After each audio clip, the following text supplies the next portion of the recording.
And then there was a deadlock. And so a Senate, there was a Senate that was a Republican, there was a House that was a Democratic, and so the deadlock continued into the national government. And the Constitution did not specify who counted the actual votes. And so many people feared that there would be a violent settlement or that there would be a violent reaction as there had been in 1860 to the election of Abraham Lincoln. And so Northern Republicans and Southern Democrats, who had many common political ideas and also were from common economic backgrounds, began to meet as common political allies. And at the urging of these factions, Hayes agreed to change in a major fashion some of his policies and to assist Southerners with internal improvement projects, which of course were desperately needed after the South was done with the Civil War.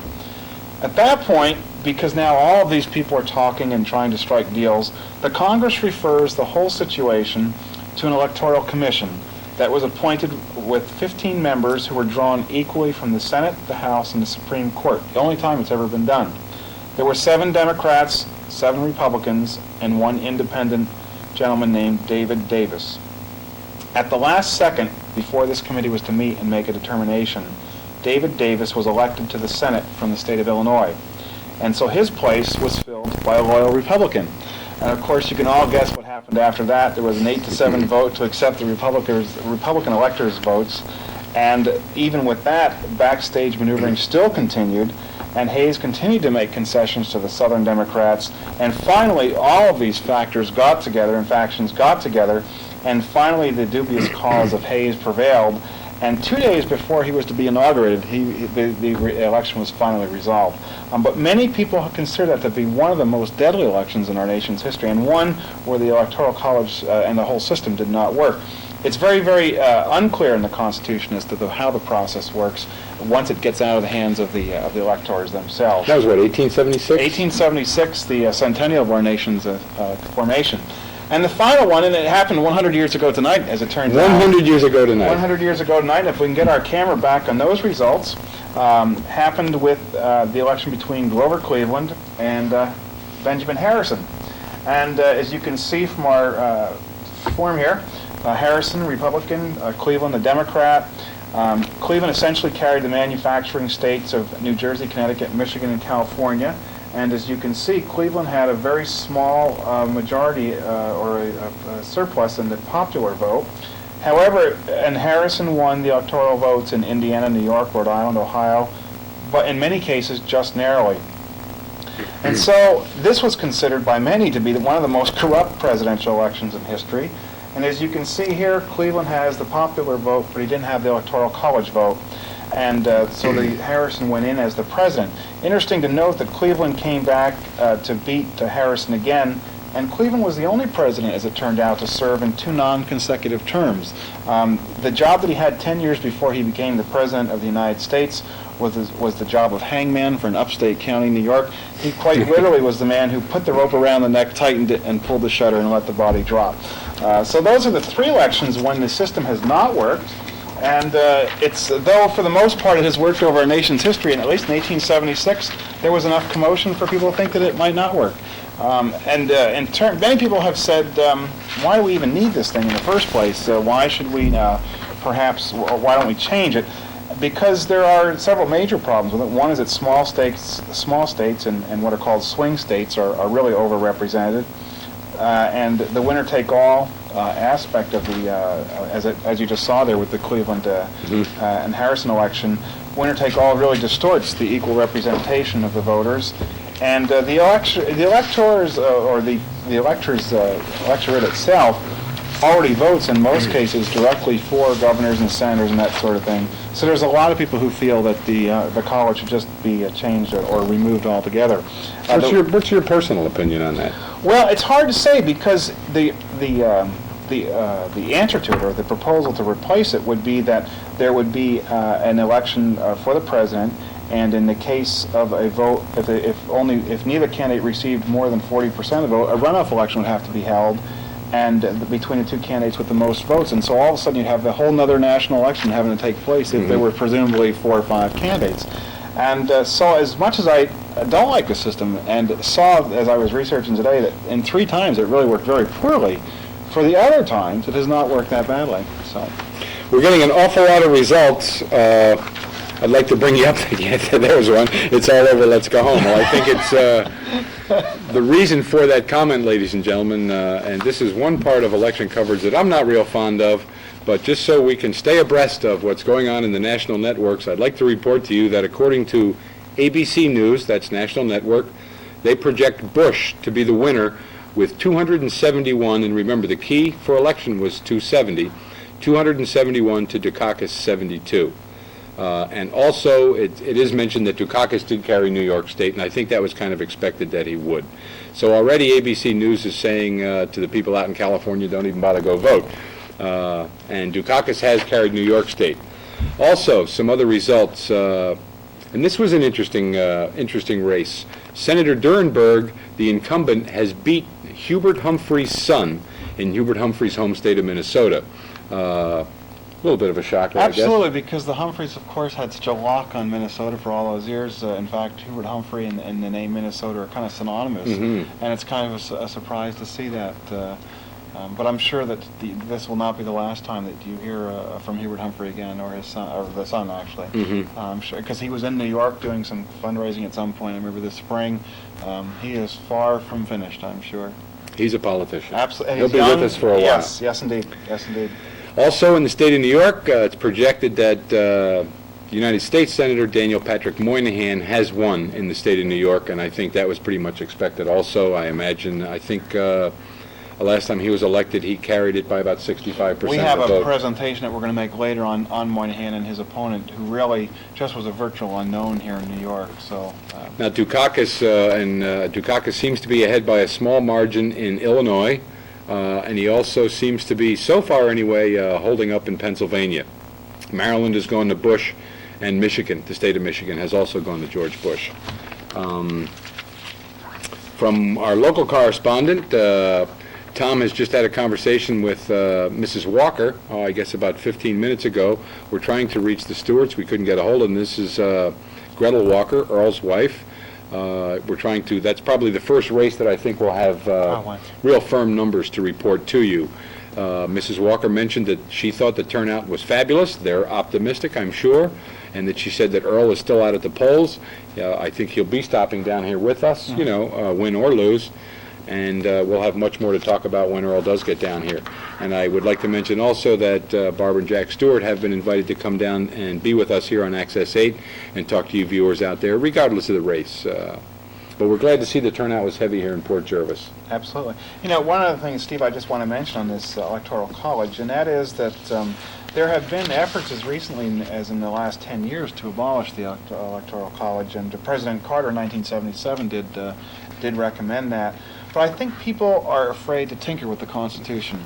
And the reason why I say that is that there was an experiment early on in this century to experiment with social issues concerning the Constitution, like prohibition and then the repeal of the prohibition.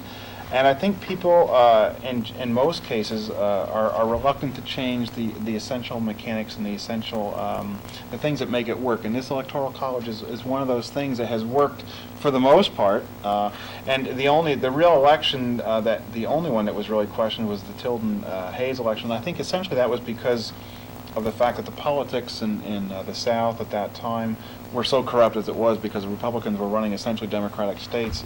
And that was shortly right after the Civil War. It was only 10 years after the Civil War. It ended, great deal of bitterness. The Republicans were all tied in with each other, and it was one of the worst elections in terms of trickery. And in the case of Harrison and Cleveland, as nasty as that election was, and as awful as it was, Grover Cleveland accepted the loss, even though he had won the popular vote. And so I think, Americans by and large have accepted the way it works, maybe not happy with it. I suspect that most Americans don't understand how it works. I know today as I was reading this again, I said, I don't remember it worked like that. It wasn't like that in 8th grade when we studied the other thing that amazed me was simply the fact that 3 times in our nation's history it has not worked. But somehow our government has gone on anyway in spite of that. And I think of Ronald Reagan's election the last time, he won by 529, I think, to 45 or some absurd number. And yet there was a great number of people who voted for Walter Mondale. Mm-hmm. There was millions and millions of people. So it was not like he didn't get any votes at all. So something that was just handed to us by one of our correspondents down here at Access 8 Television, and we thank them. We're working very closely with Channel 6 in this election year. Channel 6 reports that Assemblyperson or Assemblyman Mary McPhillips so far is 3-1 in the Middletown districts. So it looks like Mary McPhillips is running a rather strong race against the Right to Life candidate there. Again, not surprising, and we're going to get on to her numbers over the last 4 elections.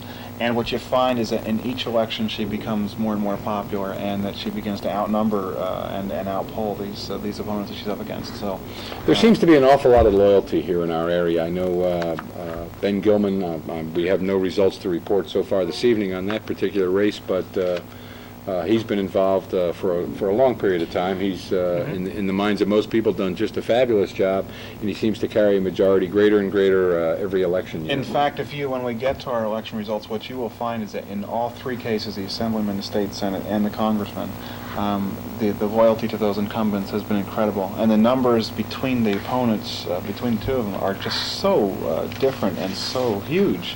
In some cases, Gilman, has 130,000 votes to a very small number on the other side, and we are very well. And in Mary McPhillips' case, it's interesting because it's a Republican county by and large, and it's interesting that she's been able to make that niche. She beat a Republican, a popular Republican, when she first got in with Ray Kaiser, and had a difficult time that first That's term. right. She only won by 1,000 votes, and in fact, it was only because of her home area there. I think it was near Suffern or whatever. If it hadn't been for that, she would not have won the election, so she was really close. Do you think there's going to be any coattail effect in the state of New York, Peter, for the races that we haven't reported on yet, since seems Dukakis has carried the state? Moynihan has done well. Is there going to be any impact, say, on the Schermerhorn-Gray situation?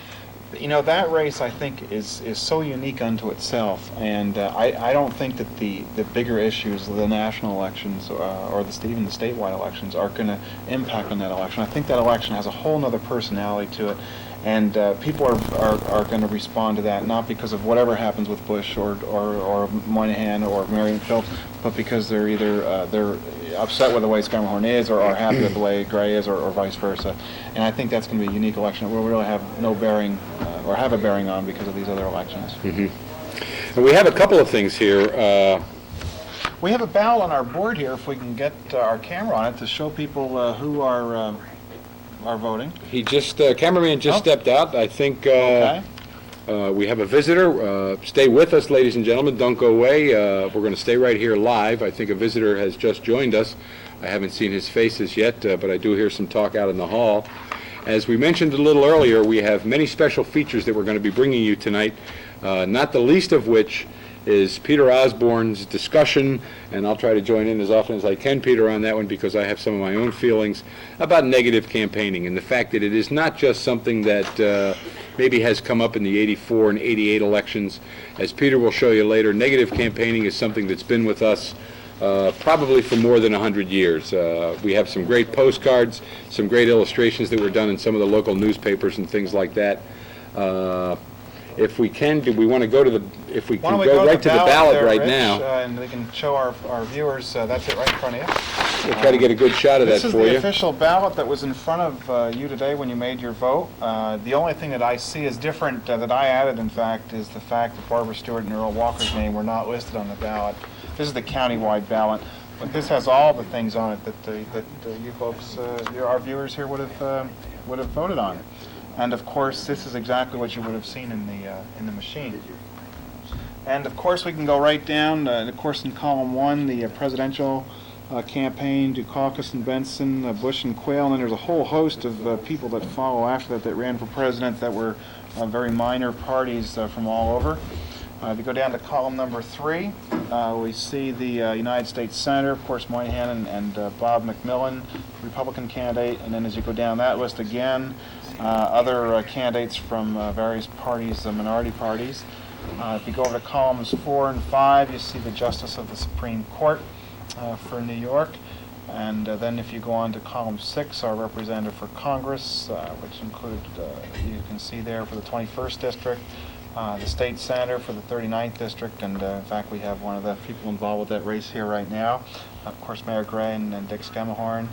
On to column 8, we've got the member of the Assembly for the 96th District, which was Lawrence Bennett and Joan Shapiro. And then, of course, we've got over in the family court judge, there's someone there as well. And then, of course, Barbara Stewart Walker on the end there.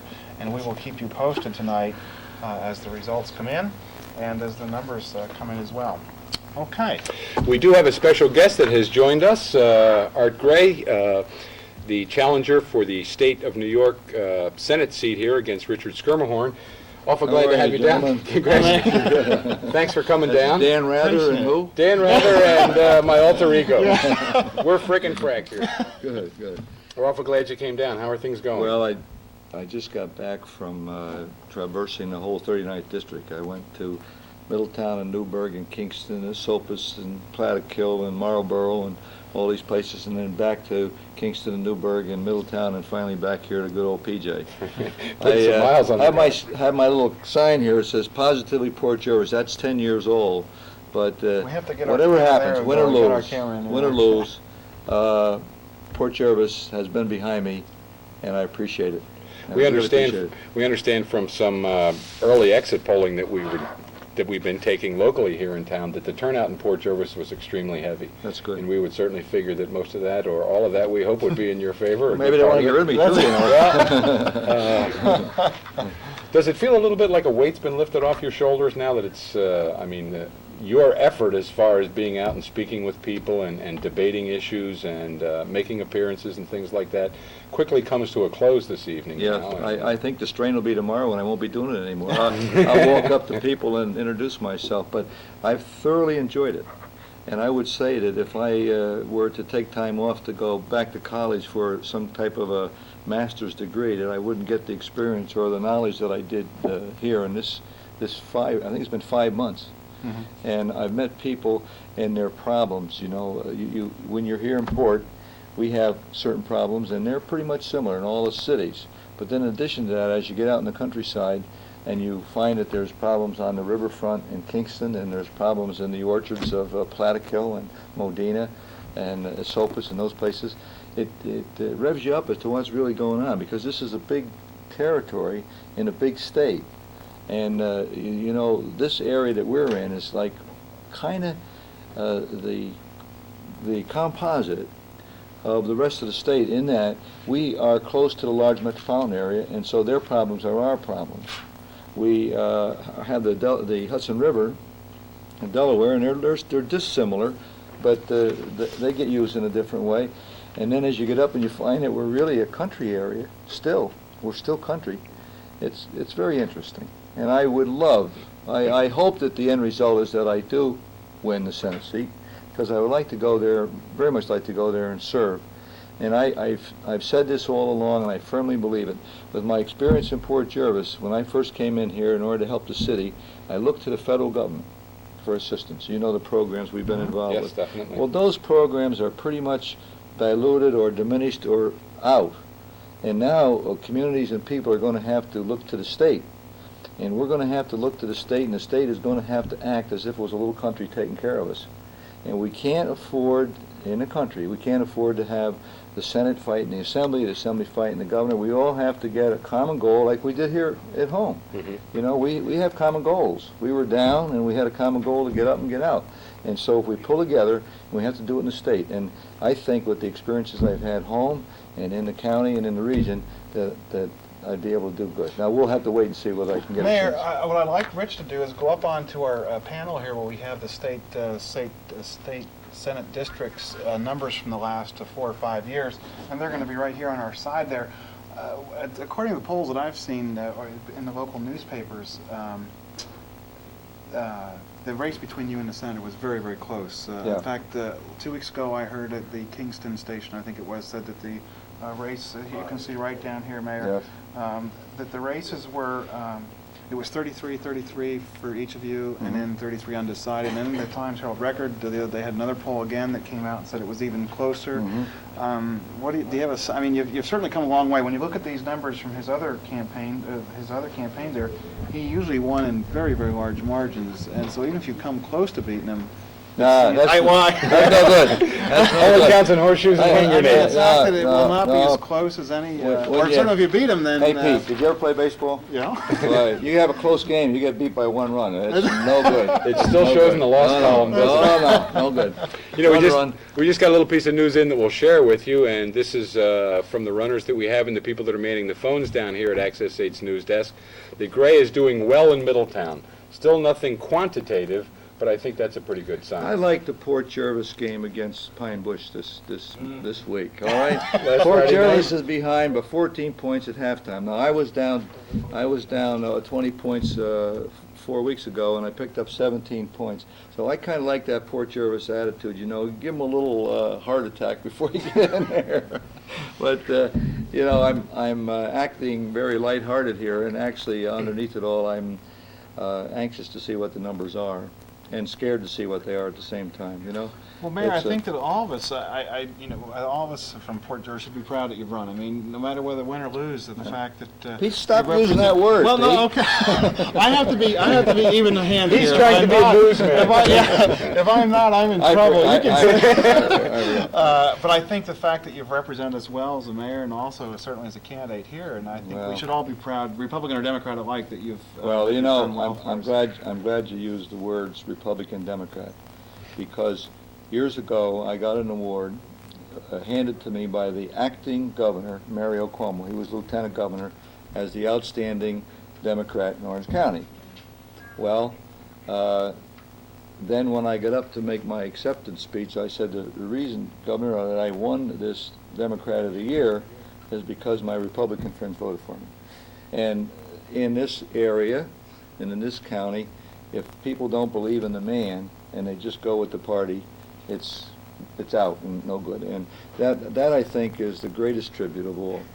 Well, you know, Mayor, we were just talking about Mary McPhillips, and that's very true in her case. I mean, she's a Mhm, Democrat definitely. in a solid Republican county, and yet she seems, and Yeah. she wins each year by bigger Stronger and and bigger stronger, margins. yeah, every election. Well, after she that works. first She one. works hard in between times. You Mhm. know, that's a lot of times they just work hard at election time. That's not good enough. Ben Gilman's an example. You know, he's there all the time, and that's really how it should be. It's your job. When you take it on, you take it on. You should try to do well with it. Well, we know you have an awful lot of things scheduled for this Yeah. evening, so we're going to let you scoot out of here, much to our Okay. viewers' dismay, I'm sure. Right. One question I'd like to ask, you have with you tonight probably 3 of your best Lucky Charms, and they were just shown over the air. You didn't get a chance to see them, but I was peeking in our monitor here. What's that? Your wife is here with you tonight. Oh, yes. She's a great Lucky Charm. Oh. I noticed your daughter Bridget on the air, and I think Ellie Habig, the Orange County Yes. Democratic Chairman, is also Right. here tonight. And Do you have any other my Lucky Charms? coordinator, Jean Amatucci, and my sister-in-law, There's Jean. and Bridget's friend Angelo, and they represent my family. And my family is my I think lucky we're getting a charm. shot of them right now. Yeah, okay. Rich is getting a good shot of them now. Well, not. There we go. not- Yep. Ellen there, Gene Fox They're there, just and, they're just a little bit more than charms. They're out there working. Helen Mayor, and maybe- Bridget have been maybe- with all day. Excuse me, every maybe day. you just want to introduce everybody as our camera's swinging over there. There's our Okay. monitor You right can here. look right here and see. Oh, that's Bridget with Angelo behind her. Okay. And he's a Republican. Would you believe that? We let him stand there. And that's Ellie Habig, and Jean Amatucci Fox, Josephine McAllister, who came down from Utica, and my wife Helen. And who's that up behind? That's Mike Mr.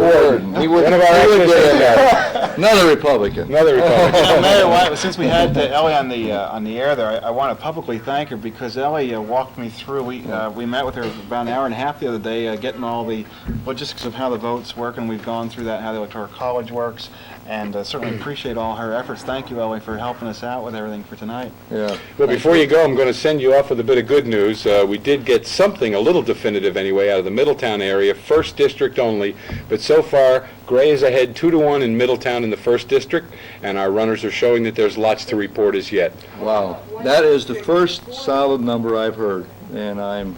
Now, this is all I'm over the glad. phone, and I don't, Yeah, it's yeah. not Yeah, official. this is all unofficial. This is all information that we're getting over the telephone, ladies and gentlemen, but it is usually a pretty good indication, if I remember Well, last year, Peter. Somebody asked me, you know, they called me up from the Record. Hope the Gazette won't mind me using their name. And they wanted to know what time I was going to vote today. So I said I was going to vote 6 a.m. They said, well, how come so early? I said, I want to be ahead. Well, thanks an awful lot for coming down. Okay. Thank you, Mayor, appreciate it. very Thank much, you. appreciate Take it. easy. We had more fun tonight than we've had together in a long time. Good. See you Come later. back when the votes are all in. Okay. See you later. Okay, as I said, ladies and gentlemen, we're going to be very informal down here this evening. I'm going to slide into a different chair here. Am I finally getting taller than you are? Yeah, that's a little bit better. They tell me that was 2-1 in Middletown with all but one district in. Correction. It's 2-1 in Middletown with all but one district reporting. So that's a much larger 2-1 than we first anticipated. That's right. Steve, maybe what we can do is go through... Hang on, we have one other thing here that I'd like to bring out because this is a local election.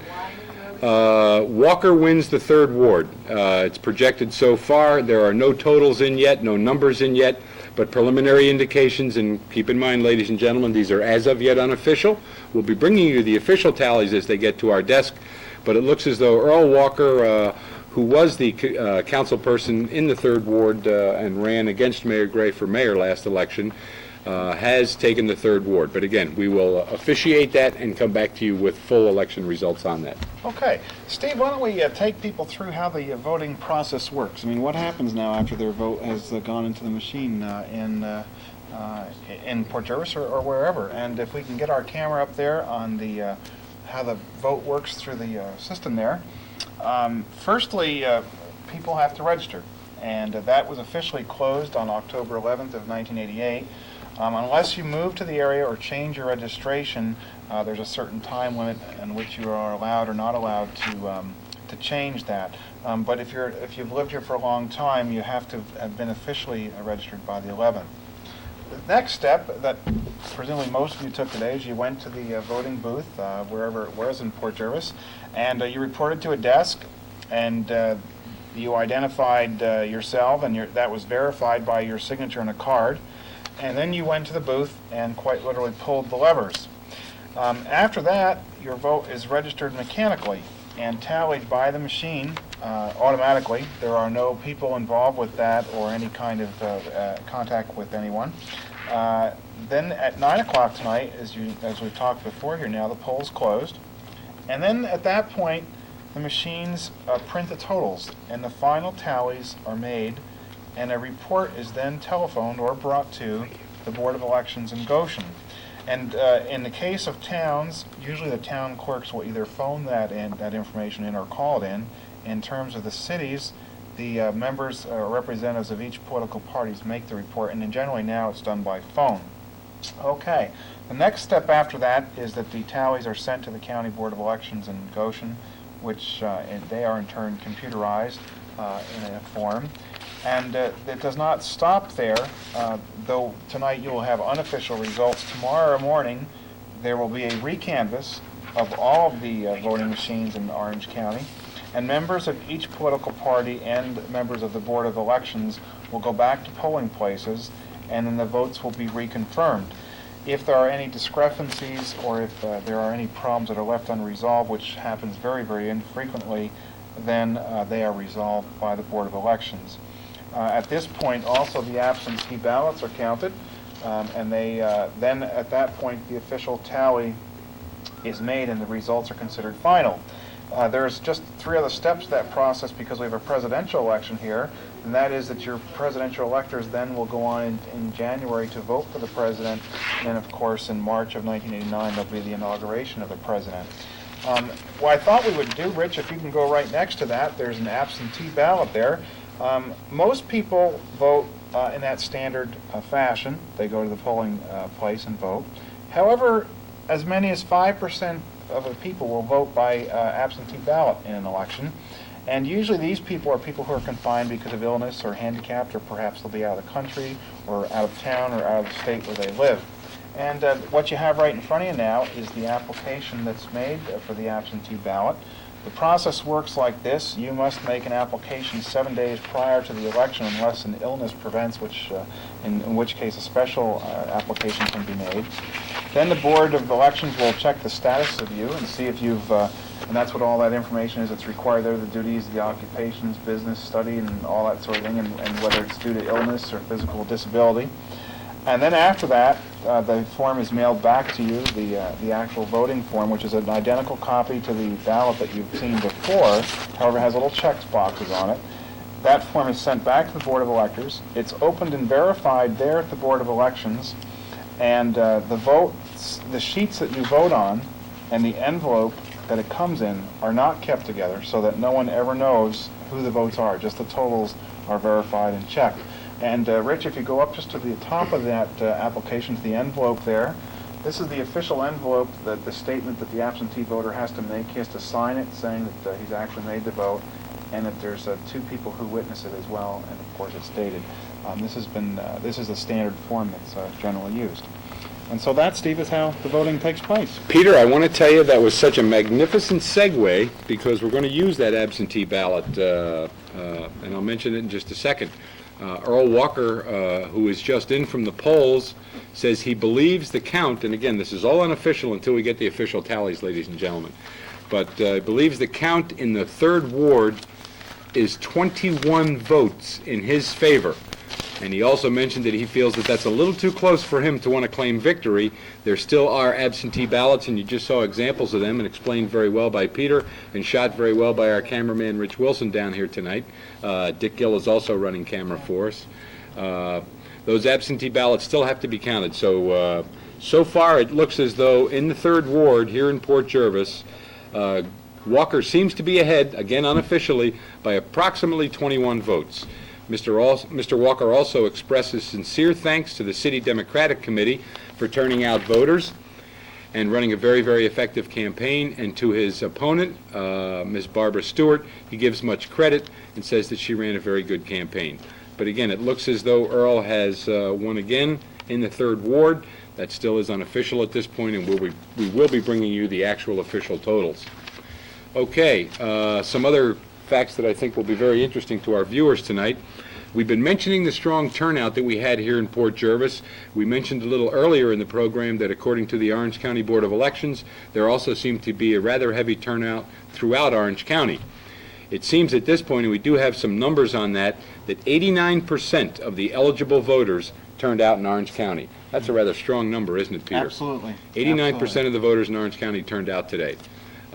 Some other information that we've taken on the national election from NBC News coverage of national elections, that Dukakis wins in Minnesota, and so far on the electoral vote count, projected at this point by national networks, Bush 243 out of 270 needed to win, and Dukakis at 72 with approximately 1/4 of the popular vote counted. Bush has a 10% lead in the popular vote. Just a couple of things that we'd like to reiterate very quickly. Channel 6 did report to us at 9:30 this evening, about 24 minutes ago, that McPhillips is winning the assembly seat race 3-1 in the Middletown districts. And as we mentioned a little earlier, when State Senate candidate Art Gray was down here, that in Middletown, with all but one district reporting, Gray is holding a 2-1 lead in that Middletown without that one district. So as we go along, we should have some more on the election in the 3rd Ward this year. We'll also try to keep you abreast of the State Senate race between Gray and Skirmerhorn with some official numbers there, and obviously try to pick up some of the percentages or electoral college votes in the national election. But it looks at this point as if George Bush is On his way. on his way. Yeah, Yes. It's been projected already nationally. You know, Steve, we should go back. You've mentioned Earl Walker and Barbara Stewart's contest in the 3rd Ward. I have prepared just some thoughts about the election there, because that may be apropos now that we're coming down to the Sure. final results. This is a special election that has been called to fill the seat left by Pat Weed's resignation in the 3rd Ward of Port Jervis. The nature of the ward, and it completely coincides with what you've just said, Steve, and that is that the ward was originally a very Republican ward, and that gap is now closing. And in what was once a predominantly Republican ward, it's now beginning to shift. And in the District 3-2, it is considered Democratic. And in District 3-1, the Republicans hold the edge by just 50 registered voters. And so that very much fits with what you're saying. If Earl is right with those numbers, that just 21 people have decided that, which says to me that the Democrats are moving along in that district. They have not won there in 10 years. And if the numbers are right, it'll be 12 years now. Do you think that's predominantly a change in idealism or I likes and asked- dislikes, or do you think that's because the growth in that particular ward where there's been an influx of new people moving in from out of the area? That's really what it is more than anything, Steve. I've talked to Democratic officials about that very issue, and their feeling is that the Democrats, New York City folks, and people who tend to be Democrats anyway, have moved into that district and are the people now that are beginning to vote, and that they feel that they thought maybe this was going to be their night, but they think that within a short amount of time they're going to win a Democratic seat there, and win both seats up there. Let me just review quickly what each candidate, who he is, or who the person is, and just a little bit about their platform for the election. Earl Walker lives on Brooklyn Street. He's 49 years old. He works for a chemical firm down in Rockland County. He ran for the mayor of our city of Port Jervis in the last election and was defeated. However, before that, he'd been a council person from 3rd Ward. He says in his campaign material that if he was elected, he would question the Democratic majority in the council and would not be a rubber stamp. Some of his concerns were that he was very interested in controlling the growth that is going on so much in that ward, and as a matter of fact, he's been involved with the Citizens for Orderly Growth. He is also for improving the city's water system. That was a big issue in his race for the mayor. That's here. right, and I Mayoral have seat. stained shirts to prove that he's absolutely right. I gotta do something about that. And of course, he was also very much for stabilizing taxes as well. Barbara Stewart, his opponent, Democrat, lives on Hudson Street. She's 48, member of the Democratic Committee. Her husband, Jack, of course, has been involved with government here in Port Jervis. She, too, is very concerned about the growth and involved with the Citizens for Orderly Growth in the 3rd Ward. And she's also concerned and supports solutions to the solid waste problems that we are beginning more and more to realize and that have become more and more issues in the campaigns. And she made the comment that people really want a Democrat because the rest of the council have not gotten along, which is kind of an interesting comment, because the rest of the council have not gotten along with the Republicans up there, and when they have come out of the 3rd Ward. So those are their comments, not my own. And as I say, it sounds like it's going to be a fairly close election, but it sounds also like the Republicans are going to carry that seat again. It seems so at this point, yeah. We have some other issues that we'd like to bring to your attention at this point. Some results that have come in from Greenville. Again, this is reported to us as of 9:55 this evening. This comes from the Orange County Board of Elections. Greenville is the only district that's been tabulated so far in Orange County. Specific to the senatorial race for the New York State Senate seat in Greenville only, and these are tabulated votes. Gray, 614 votes. Skirmerhorn, 278. So by 2.5 or almost 3 to 1, it looks like Gray has carried Greenville for the race for the state Senate seat. Also in Greenville, on the Bridges and Roads bond issue, the vote in the town of Greenville, 266 yes, 317 no. And there seemed to be an awful lot of press lately that says that bond issue just wasn't going to make it this year. I think so, Steve, and I've kind of got a little package of material on that as well, and if you'd like, we can run that through. There was, in fact, in the Orange County Business section, I think it was in today's record, yesterday's record, there was a whole section dedicated just to that bond issue. And before I talk about the bond issue, I should tell you how the process works, how a bond even gets onto the ballot. The first thing that happens is the governor presents a bill to the state legislature, both houses, and all the kinks are worked out of it. And then in that case, the legislature votes to print it, put it on the ballot. And as we've seen before, maybe if our cameraman can get up onto our ballot there and can show us the proposition number 1, then as you can see up there, that was the issue that you could vote on, proposition number 1, and essentially what it is a $3 billion loan to pay for much of the needed highway work in the state Right of up New there York. at the top under proposals, I think, Rich. Yeah, see at the kind of, yeah, there we go. We're getting a good shot of that on the screen right now. Just Okay. bear with us for a sec. There you go. This was the proposition that presumably you voted for today. And essentially, as I say, it's a large loan to pay for a lot of this needed highway work. What concerns many people is the fact that not only will you pay that $3 billion loan, but $2.1 billion in interest as well over the years.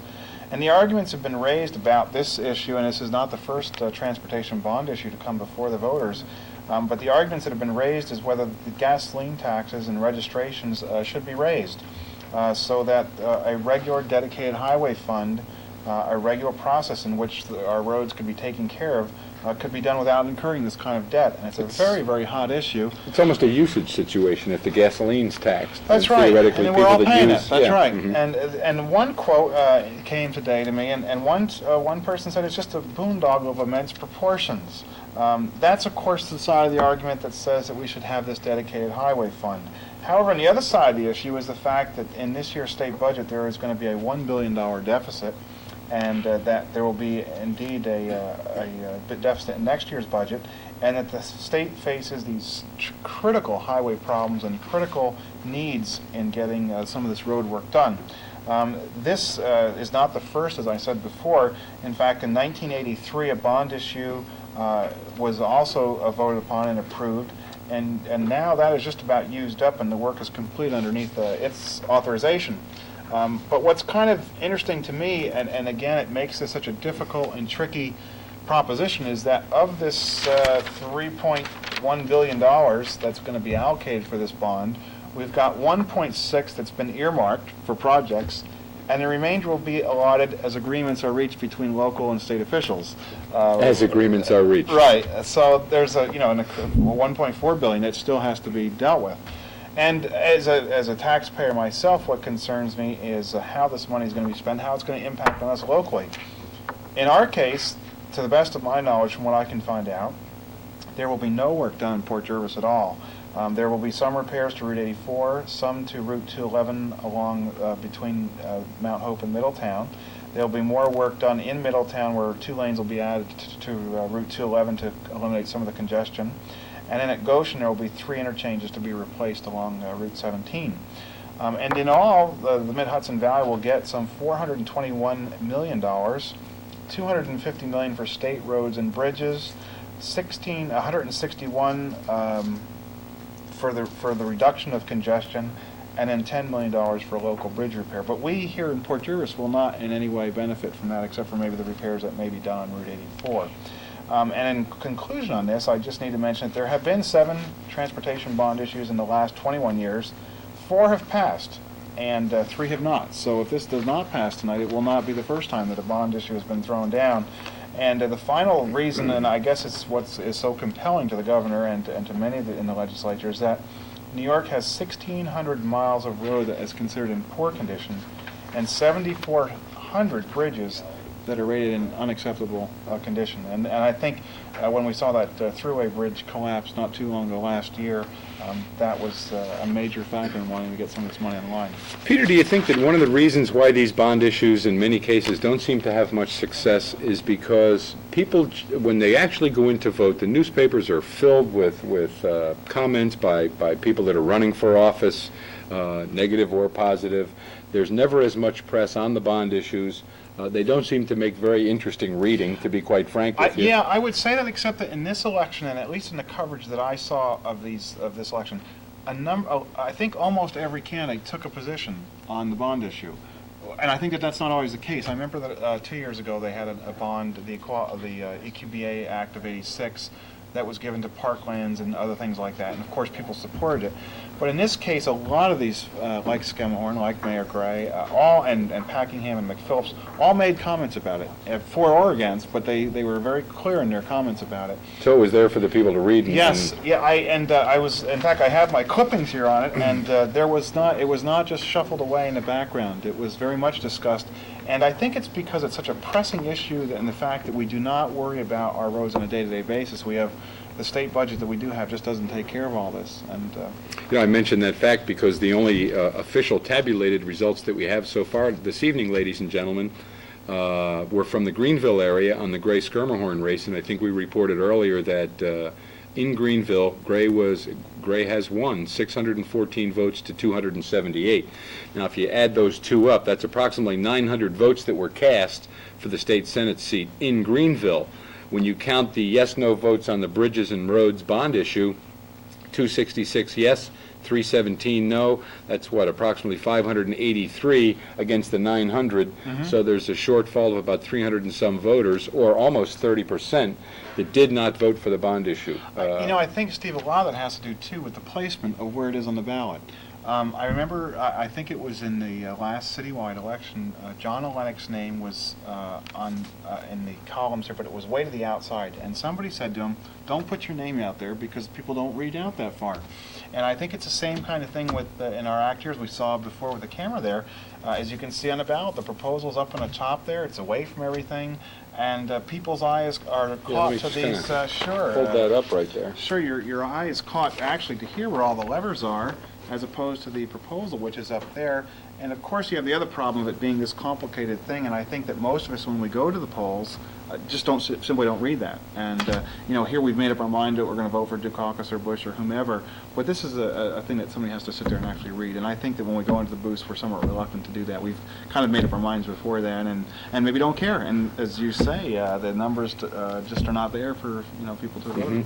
Well, I'll tell you, when I went in to vote today, it took me a couple of minutes to find that up there, looking around at it, because as we've pointed out to the viewers, it can get a little complicated trying to follow when you walk in and that curtain closes behind you, because names are repeated. They're running possibly on the Democratic line and also maybe on the Independent line or Right to Life line. Their names appear in a couple of places.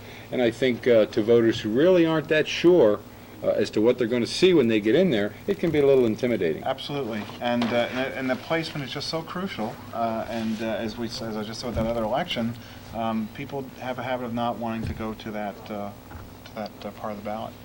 I keep peeking over. We have a couple of monitors in here this evening, just noticing here, and I believe this is NBC News, looks like Dukakis is ahead in Wisconsin, and with 40% of the vote in Missouri, Dukakis is ahead 53% to 47% for Bush, and again, that's in Missouri. To get back to something local, Peter, we've reported so far that it seems that Arthur Gray has collected the votes in Greenville, 614 to 278 against Schermerhorn. Unofficially, we have heard that Gray was ahead approximately 2-1 in Middletown, so it looks like Art Gray is doing well over on this side of the county anyway. If we can get our camera to go back up to Schermerhorn's, the New York State Assembly elections, the 94th district there. That one right there on the left, Mike. On the left there, Mike. The next one over. And show those results over the years, because what you're going to see is, as important as those numbers are, and I don't mean to say they're not. Yeah, there they are. We got them up now. What you find is, as you look down there, in the 84 election, which was a presidential election, there was almost 50,000 votes cast for Schermerhorn and 35, I think it is, for Jonathan Jacobson. And so those numbers are just so small, and of course the big numbers are still to come in from Middletown and Newburgh and Kingston, all the major metropolitan areas. So, I don't think anybody should be surprised that the mayor has done well in Greenville or even Middletown, because he's got a supporter there in Dan Johnson. But I think where it will really be settled is out in Kingston and Newburgh and out in those places. What I'd like to do, Peter, just for a second is let's play a little game here. Let's play a little what-if game, if we can, for a second. What if Art Gray wins the state Senate seat here in the state of New York? What then happens with the city council and the mayor's position that Art does hold here in the city of Port Jervis? Okay, let me flip that on you and do perhaps Senator Schermerhorn's situation first. Okay, this is If Senator Schermerhorn wins and is somehow found not guilty on all the charges that have been presented against him, then life will end at that point for him, or it'll go on for him and be very easy for him. However, if the senator is elected and is either found guilty or pleads guilty to the charges that have been made against him, his seat will be declared vacant, and a special election would have to be called within 60 days. And then each party would nominate a candidate to run, the election would take place, and then that candidate that had won would become the state senator. Now I'm sorry. That'll be a little bit different than I think we'll see when we get into the city politics and the mayoral race. The city is a much more complex and much more trickier situation. If the mayor wins the state senate race, presumably he would resign his position as the mayor of the city of Port Jervis on December 31st, 1988. Why? That's just the end of the year? Because he starts his term as state senator on the 1st of January, and he cannot serve in both capacities. Aren't you glad I asked that? Okay, I'm ready for you. For you. Second step, is that Richard, presumably, Dick Roberts, on the recommendation of the Common Council, would be appointed by the Democratic Council to be mayor. That's on the recommendation of the council. That's Council. not an automatic, is that That's correct? right, that's true. And it also, what technically would happen is that each party would make a proposal, a recommendation to the council for a councilman at large, and then of course the council could either reject both of those recommendations from either party and put their own man in, or presumably they will have something worked out. In this case, I think that what will happen is the council will make the appointment of Dick Roberts to mayor, and then the appointment, then what will happen is that there will be an appointment made to the councilman at large seat. And in that case, there are already, at least as I hear it through the grapevine, already 3 Democrats that are being considered for the councilman at large seat. Now, that situation is again the same. Each party has a chance to nominate a person for the councilman at large seat. Presumably, the council, which is a Democratic majority, will nominate one of their own to that position. And that would be, So now we have a Mr. position. Roberts. That's right. Right. One from the councilman to the mayor, but then there's a person that goes from the Common Council itself to the councilman at large seat. Now, then, if that person goes from a council seat, presumably it's one of the council people that will get nominated to the councilman at large seat. Then we have to fill the seat of the council person who's been elevated. now that's a little different than the Gray Skirmahorn situation, because if Skirmahorn pleads guilty, there has to be a special election called within Right. 60 days, and that's actually, that candidate, or that office then is then filled by the people, because they certainly would put That's the right. vote in. Whereas on the Common Council, it's more of an appointment rather than an election. That's right, and it's appointment not only, it can be by the parties themselves or the council. What happens is the parties make their recommendation, and then the council can either act, reject it, or put their own their own ideas forth. I suspect that in the case of Port Jervis, because the Democrats have such a large majority, that they will have this kind of worked out beforehand. Though, as of yesterday, when I talked to Ellie about it, there was no contingency plans at all Maybe for they're the whole just, situation. they're waiting, they're not going to commit until they see how Now, let Gray me just does. also say there is one more process, one more step to this, and that is once, let's presume again that a person from the Common Council is appointed to the councilman at large position. There will be now a vacant seat on the Common Council. From In a any of certain ward. Yes, in whatever ward it is, it'll be in one of the 4 wards, or one of the 3 wards, at least at this point. And that's presuming that the Democrat has chosen. To fill that seat, again, a person would be nominated by both parties, and then the person could come from the council, and then the Common Council would vote on that choice. And presumably, again, it would be a Democrat, and it would be somebody that would be acceptable to the Democrat members on the council. At the present time, there are 3 women on the council, Janice Brown, Peg Washburn, and Cindy Butler. 4 men, Mike McCarthy, Red Clune, John Russell, and Warren Wagner, who is at this point the lone Republican. And then, of course, there's the vacant seat. And then, of course, there's Mayor Gray, and then, of course, Dick Roberts, which is our councilman at large. So the problem here in Port Jervis is much more complex than it is out with the state senator's position. And I'm certain once all the results are in this evening, that all the machinations that are involved in city government start working as of tomorrow morning, and all the negotiations and potential Well, there's candidates. personalities, and I suspect that there's going to be some people who are going to not want to have their positions talked about until later on in. But We have some real interesting results to report to you now, ladies and gentlemen. 10 of 12 election districts in the town of New Windsor, that's 10 out of the 12 election districts in New Windsor, go for Gray. So Gray again seems to pick up in the town of New Windsor. We also have it, and again, these are unofficial. We don't have the exact vote tabulations or the percentages as yet. We also hear that Kingston, the city of Kingston in New York, has also gone for Art Gray.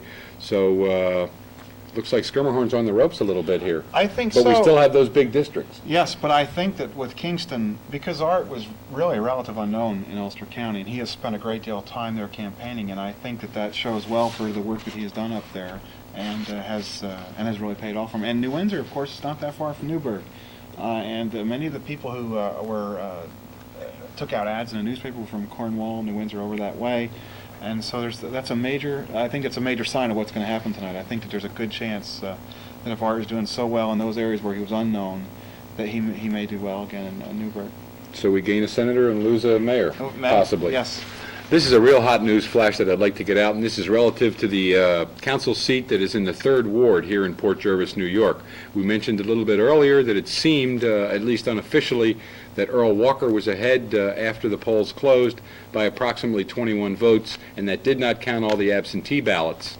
As of 10:05 this evening, Dick Roberts, Port Jervis Democratic City Chairman, has requested that 2 voting machines in the 3rd Ward be impounded. He has requested this of the County Board of Elections. It seems that one machine was apparently malfunctioning during the vote, and there is uncertainty as to the location of the paper ballots that were used while that machine was not working. We'll try to give you more as that happens and get you updated on that.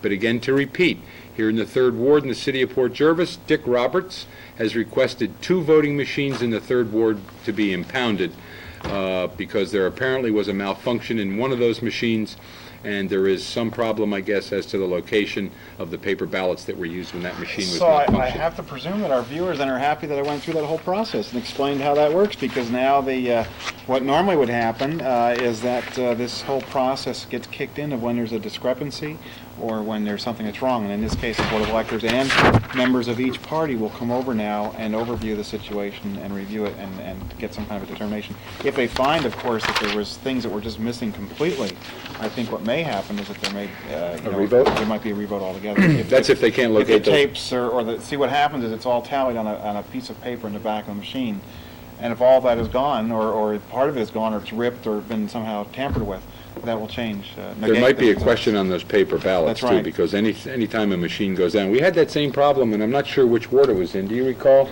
No, I In the don't last remember election, last year. Yes. There was a problem with some of the voting machines. It was 3rd Ward? Thanks, Mike. So again, it looks like the 3rd Ward has mechanical problems at this point. On the national situation, at 10:15 this evening, CBS News has projected the following vote counts, or these are actual vote counts, not projections. George Bush seems to be carrying 54% of all the votes counted so far, with all the districts and states reporting in. That gives him, as far as actual vote count, 16,802,995 votes, or 54%.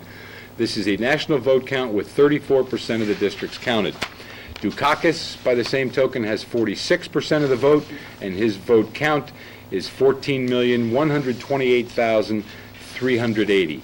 So that percentage, 54 to 46, I've been noticing on our national monitor over here, and that seems to be running relatively steady, I think, since we went on the air this evening at 8:45. So again, just to kind of update very quickly, Art Gray seems to be doing very well in the town of New Windsor, in Middletown. We have no vote counts yet for Mr. Gray or Mr. Skirmerhorn here in the city of Port Jervis as yet, but it looks like Gray has also done well in Greenville. So far so good, huh?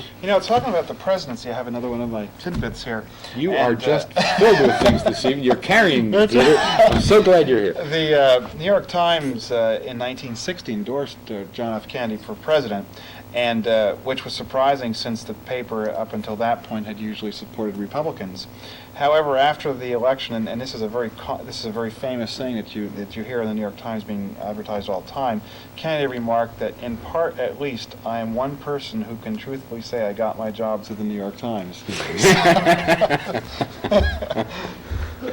And you didn't have to read the Sunday one ad for that one either.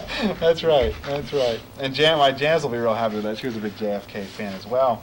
And another tidbit that I have here, it made me think of it as I saw the results coming up in New York.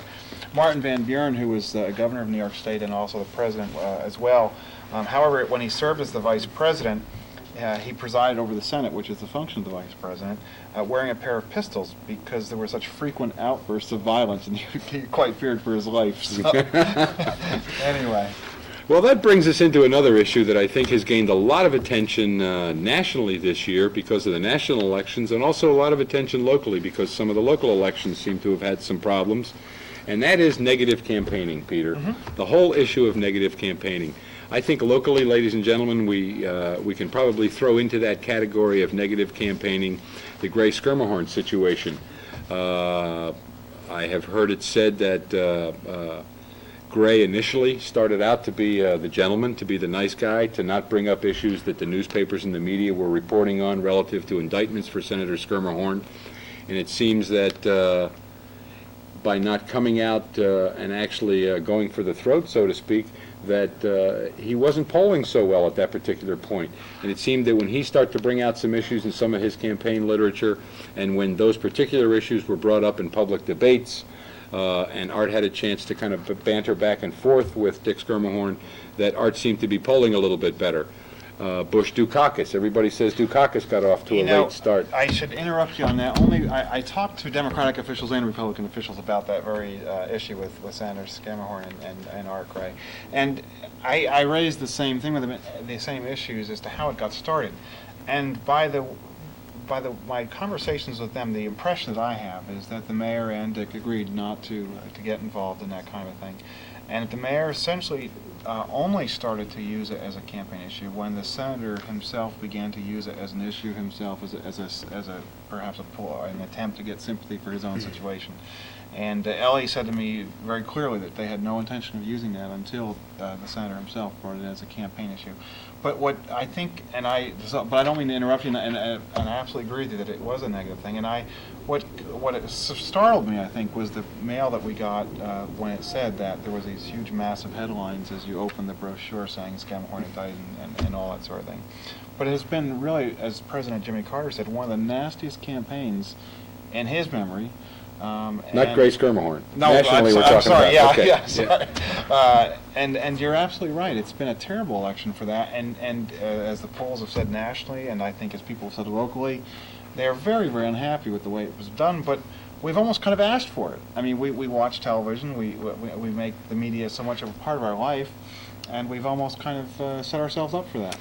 Well, and I'll take the Gray Schermerhorn situation and put that aside for right now, but if we look at some of the other negative campaigns that are probably a little more local to us, and I'm sure there's a lot nationally this year, besides Bush Dukakis, there was Bennett and Shapiro up in the Newburgh area, Shapiro being very verbal.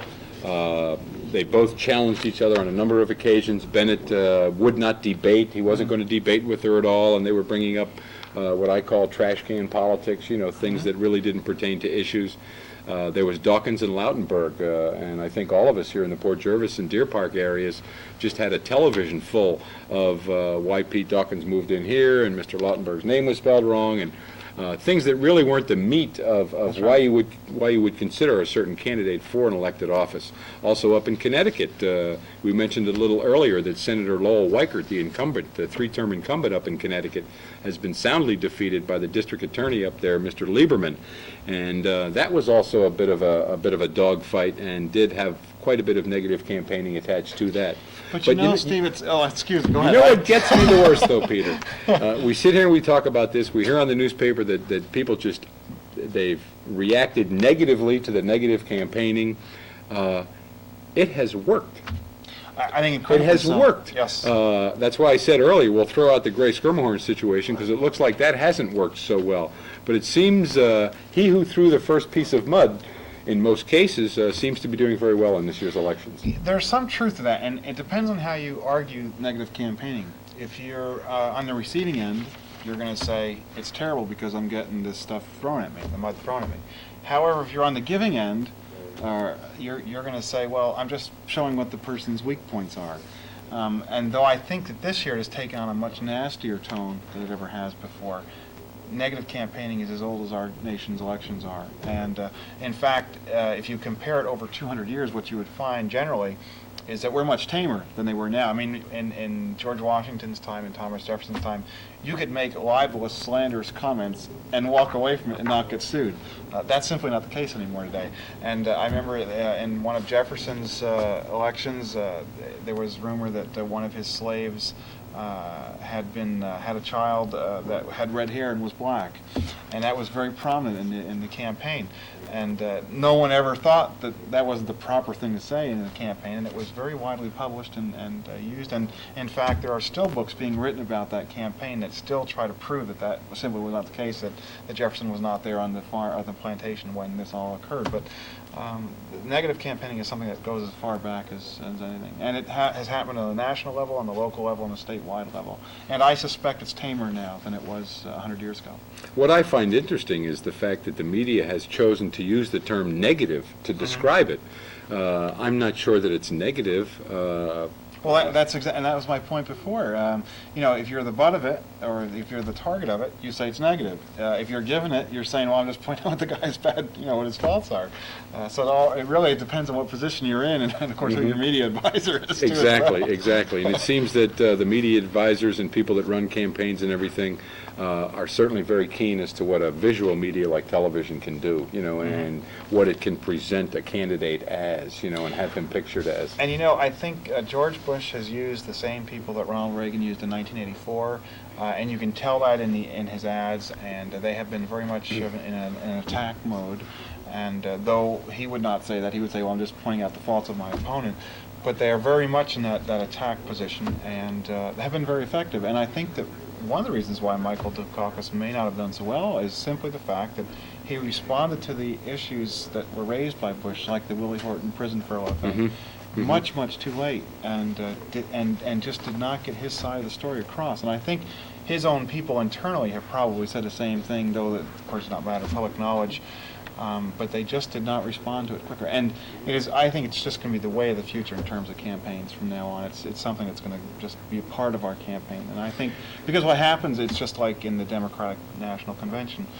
The keynote speaker from Texas got up there and lambasted George Bush. And then the Republicans did, Yep. And it all snowballed. And then the Republicans went back and back and forth. And but the sophistication and the fact that so many people now are impacted by it is very important and distressing too to know.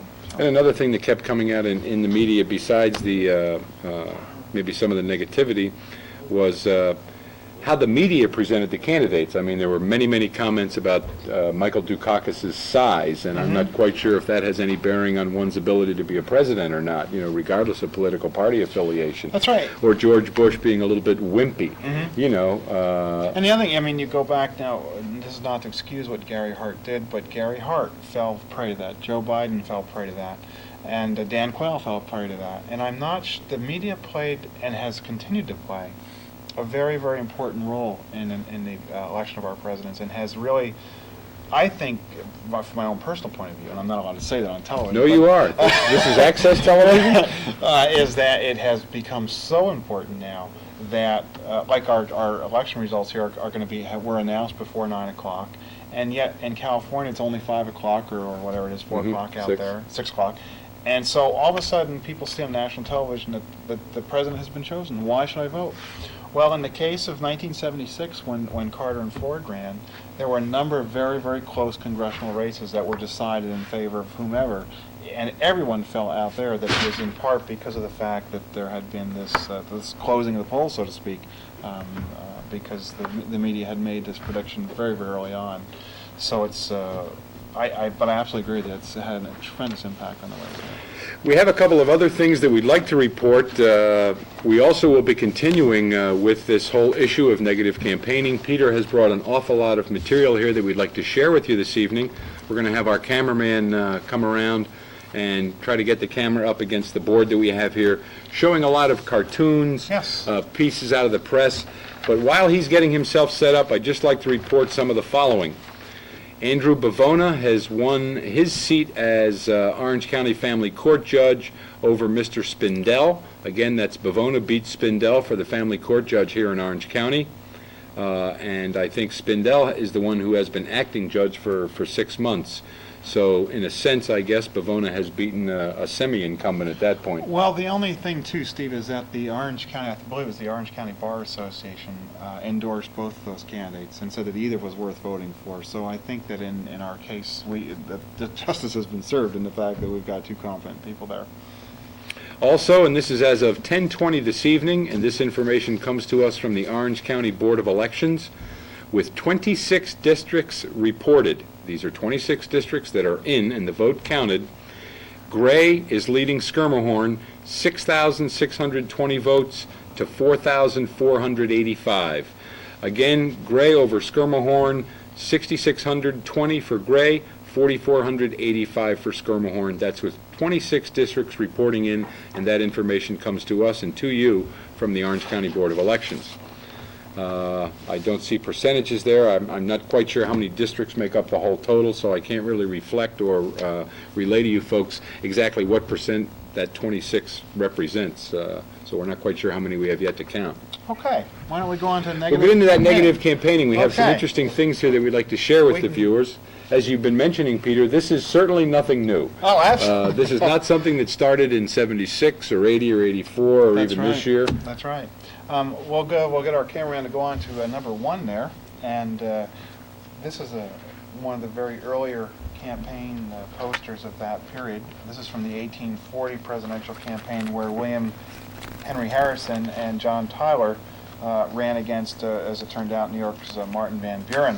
And of course, the theme of that campaign was Tippecanoe and Tyler too.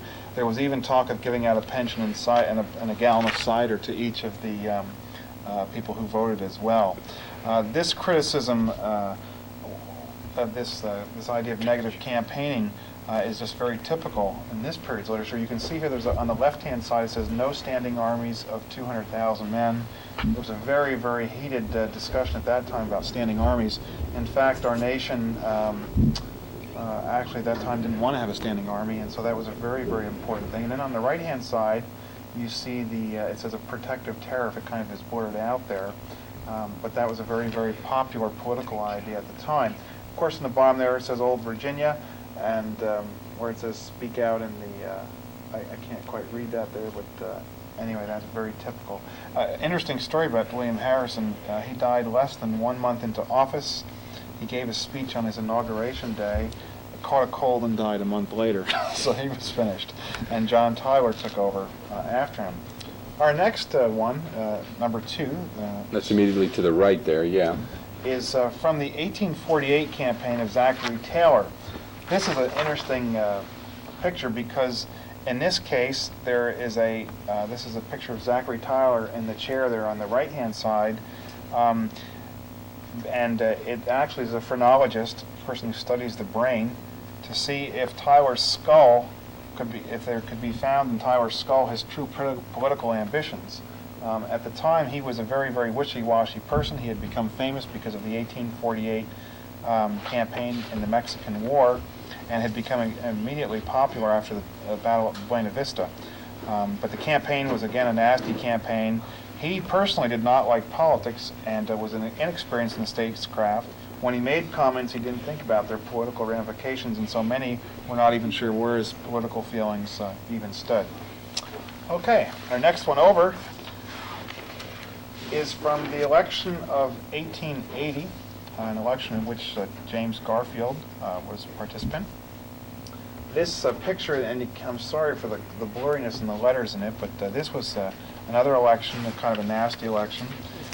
In fact, this was an election where, Steve, believe it or not, there was a letter that was forged in Garfield's handwriting that stated that he improved the importation of unlimited numbers of Chinese laborers, which at that time was a very hot issue. Mm-hmm. It was found that the forgery was exposed by the end of the election, but it was one time where they actually forged somebody's letters, or his forged a letter in his name. That's not only negative, that's a little on the unethical and immoral side, too, isn't it? In this picture, there was, you can see here that he was trying to clean out or sigh out the falsehoods and frauds of the campaign that were made by his opponents and of people in particular who forged the letters. In this case, Farmer Garfield won and cut the swath to the White House. Our next picture is one I think is probably so similar to our campaign from this year.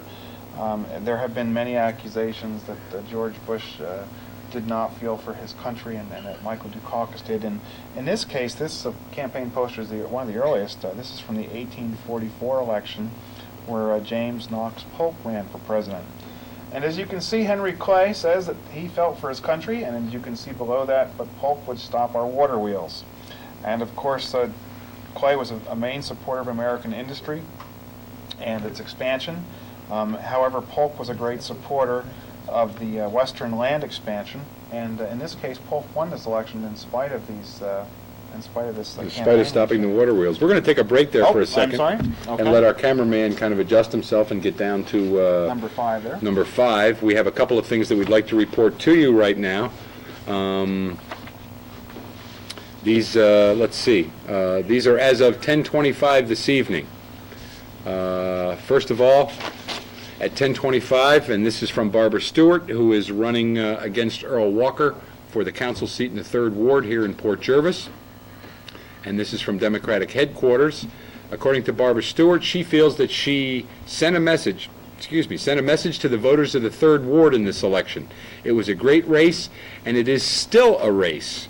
There are still absentee ballots to be counted, and the machines have been impounded because of operating irregularities. So I think, ladies and gentlemen, at this point, I think, Peter, you'd agree that it's just a little too close to call right now in the 3rd Ward in the city of Port Jervis between Stewart and Walker. Barbara also said that she, win or lose, that she will run again next year when the seat comes open again. She is not conceding because the election results are still pending and the outcome still has to be declared official by the Board of Elections. Can I say something on Mr. Walker? You certainly can. I just spoke to Mr. Walker on the phone. I'm Tom Leake. And for the other side of the coin, the 3rd Ward race, he has heard from Shirley Jensen in Goshen, the Board of Elections, that she has no word about the impounding of the machines. But however, he accepts, if the machines are to be impounded, he accepts the decision, and the outcome he feels is in the hands of the electorate. And the key, he feels, also is in the absentee ballots, and he believes there are enough to switch the vote either way. And so he says, Mr. Walker says, it's still too close to call, and it's a surprisingly close race, and he stands by his previous statements. And he gives much credit to the Democratic Party and to Barbara Stewart. Is there any indication, Tom, as to the number of absentee ballots that might be expected in the 3rd Ward? Well, he says his understanding is that there are enough to switch it either way. And if it's somewhere between 11 and 21 votes in question, so it could be 10 to 20 votes in absentee ballots. But no, we don't have an idea of how many absentee ballots there are in the 3rd Ward.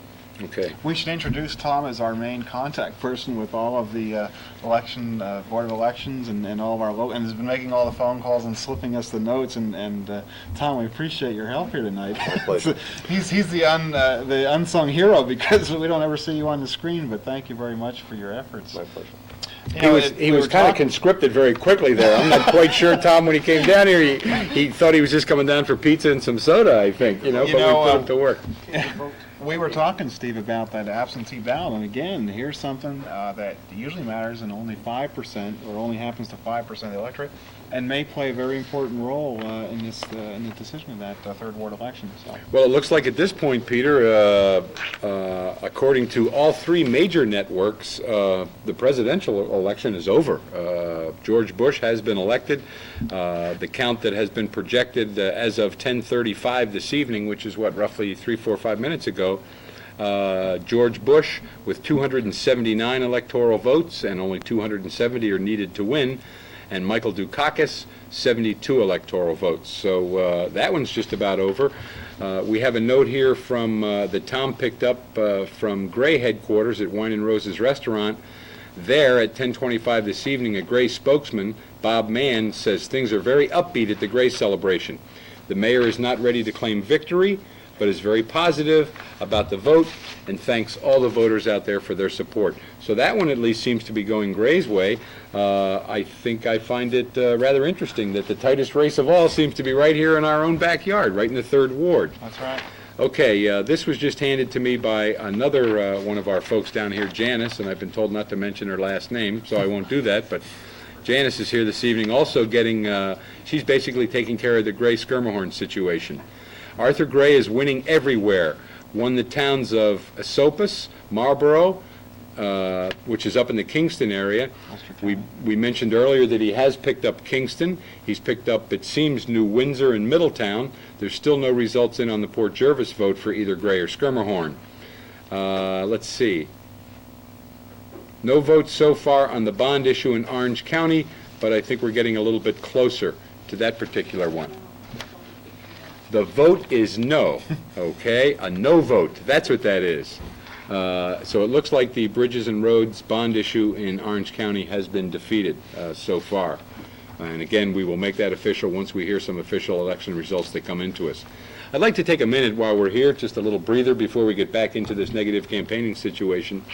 Isn't public television great? There are no commercials that we can cut to get a breath or run outside or do anything like that, or let our camera people get adjusted.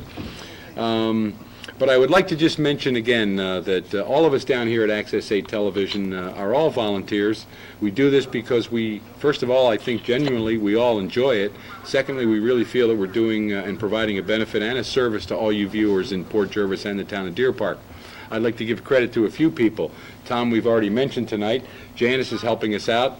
Our camera people this evening so far have been Rich Wilson. Sherry Butler is down here. Mike Warden's been on the camera for us. Dick Gill has been on the camera with us. Rich Schaefer is probably our floor director and one of the head techs here this evening. Liz Imbriani is our director this evening, working in the booth. And I think I mentioned Woody, Mike Warden. I just noticed that a couple of pizzas came in. What we have for you right now, ladies and gentlemen, is a little bit of videotape. Not a commercial, Peter. Okay. Not a commercial. And not even Peter is paid the big bucks that Tom Brokaw gets on NBC That's News. right.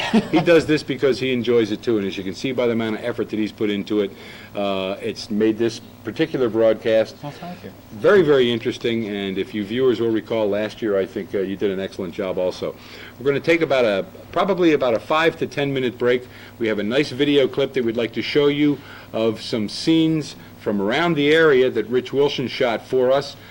I think it was a beautiful job that he did on that, and I'm sure you people out there will enjoy it. So stay with us.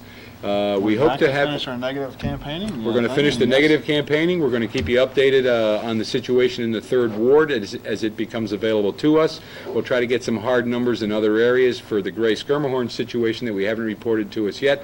So don't go away, ladies and gentlemen. We hope you enjoy the clip, and we'll be right back.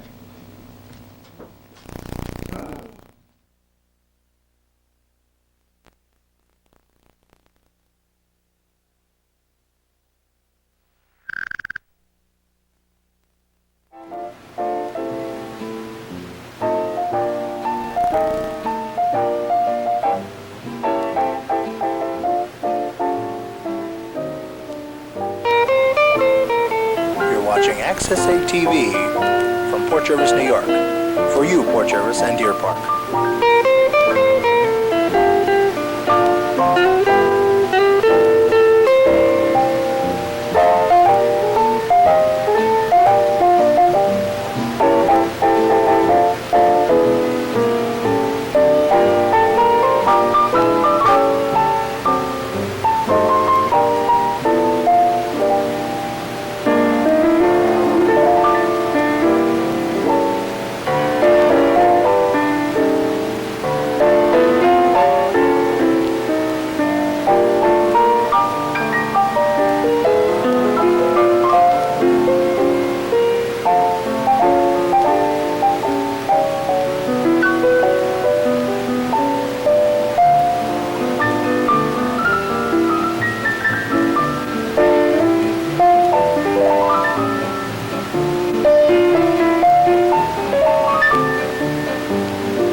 Well, welcome back, ladies and gentlemen. We hope you enjoyed that bit of footage of scenery pertinent to the Port Jervis tri-state area here.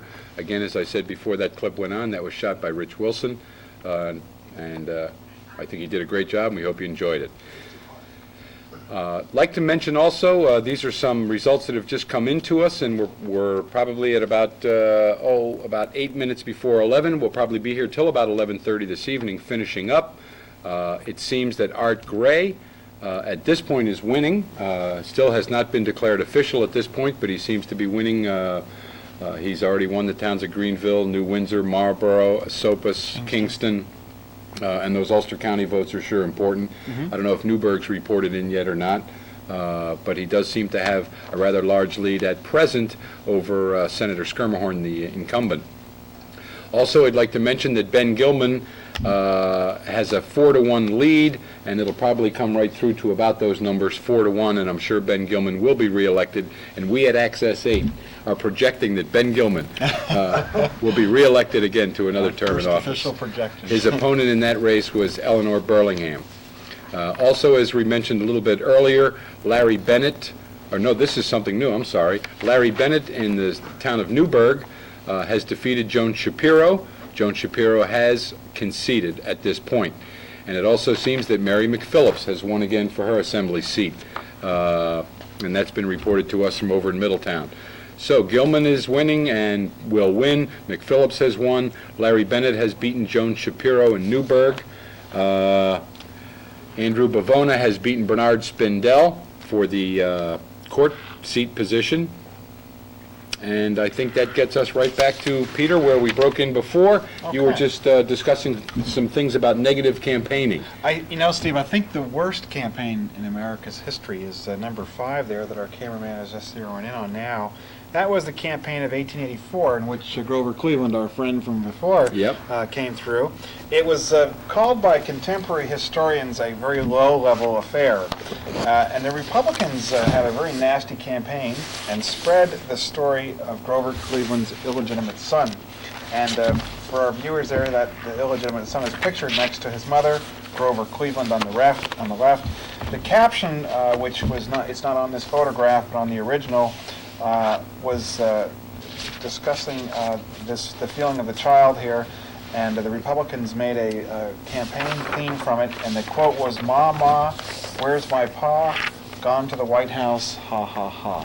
And that was probably the nastiest campaign in American political history. This photograph, one of those nasty things, with Grover Cleveland, as I said before, on the left, and of course you can see the baby there crying, "I want my pa."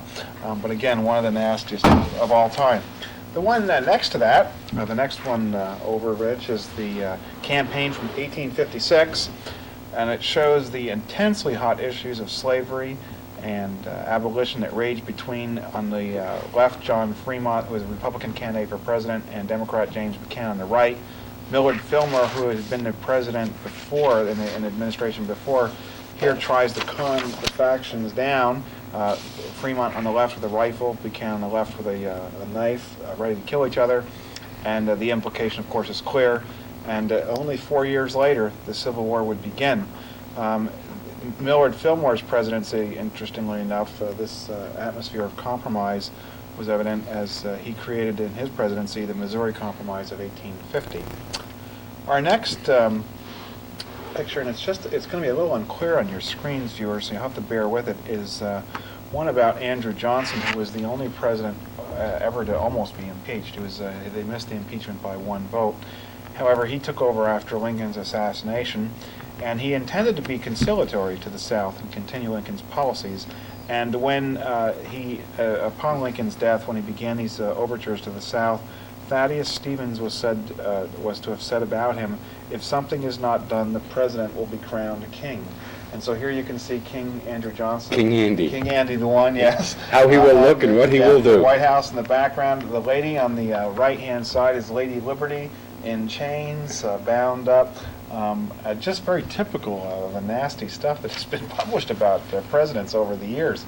Then below that, Rich, directly down, we have a campaign poster, I believe it's from 1824, and this is not a negative item, but it's just a very typical item of the time. This is when DeWitt Clinton ran for governor of New York State very much a sponsor of the Erie Canal, and all the other people that went with him. These are very typical of the broadsides that were handed out and that people read. And of course, you can see this is addressed to the Republican young men of Oneida County and all the people who are going to be running, and so on and so forth. Then over to the left, another larger version of that. This is a different election. I think this is 1828. Governor Samuel Young was running for re-election. And again, you can see the names and some of the people that were involved. But those are very typical, nailed up on trees, people's backyards, fences, very typical of that early American period. Those last two that you showed us are originals too, aren't they? They are, Peter? yes, they're original documents. They're encapsulated in a plastic film called Mylar, but they are the original things that were hung up on somebody's fence somewhere. Is that part of the Historical Society's Yes, materials? that is. In fact, all of these prints are either from our collection or from books in our collection. The final one, and I think it probably shows you, and again it goes back to Harrison and Cleveland. These folks really had, not only did the Electoral College not work out for Cleveland, but they had the nastiest elections. They ran 3 times against each other in different times. And that one, Rich, on the bottom there, if we can just get that color one there, is probably the most interesting of all the materials at home for you viewers as well. Harrison, obviously this is a piece of negative campaigning on Harrison's part. Of course, Cleveland would say that he was being attacked here, and there's a good chance that he could actually say that, because if you look at Harrison's ideas, this is the Republican platform of 1888, you see that Harrison promised to protect American labor, protection to all these various industries. Then you see over in California, if you can get that just a little bit clearer, Rich, you see here he says no more coolie nor contract labor. All the things that he would not do that, of course, Cleveland, he said, would do. This is Harrison's picture there in the center. And if you drop straight down there, Rich, down to Cleveland's, this is as good a negative campaigning as you can find. Here we say, keep Montana out, keep Dakota out, keep Wyoming out, admit New Mexico, keep Washington out. And then over on the eastern seaboard, you see all of these items that were going to be opened, the industries that would be opened up and not protected by the protective tariff anymore. And on the final line, just to show you that these folks were real serious about this, the final line underneath Cleveland's ideas there, it says, post this in your home, office, store, clubroom, workshop, or factory. And so there was no doubt that this negative campaigning of that period was very, very effective, as it is in our modern campaigns as well. Okay. Well, good. That was very interesting. Very, very good. I'd like to thank you for bringing that along with us. And ladies and gentlemen, that just goes to show you that negative campaign is certainly not a new issue. We hope that brought a little bit of insight in for you.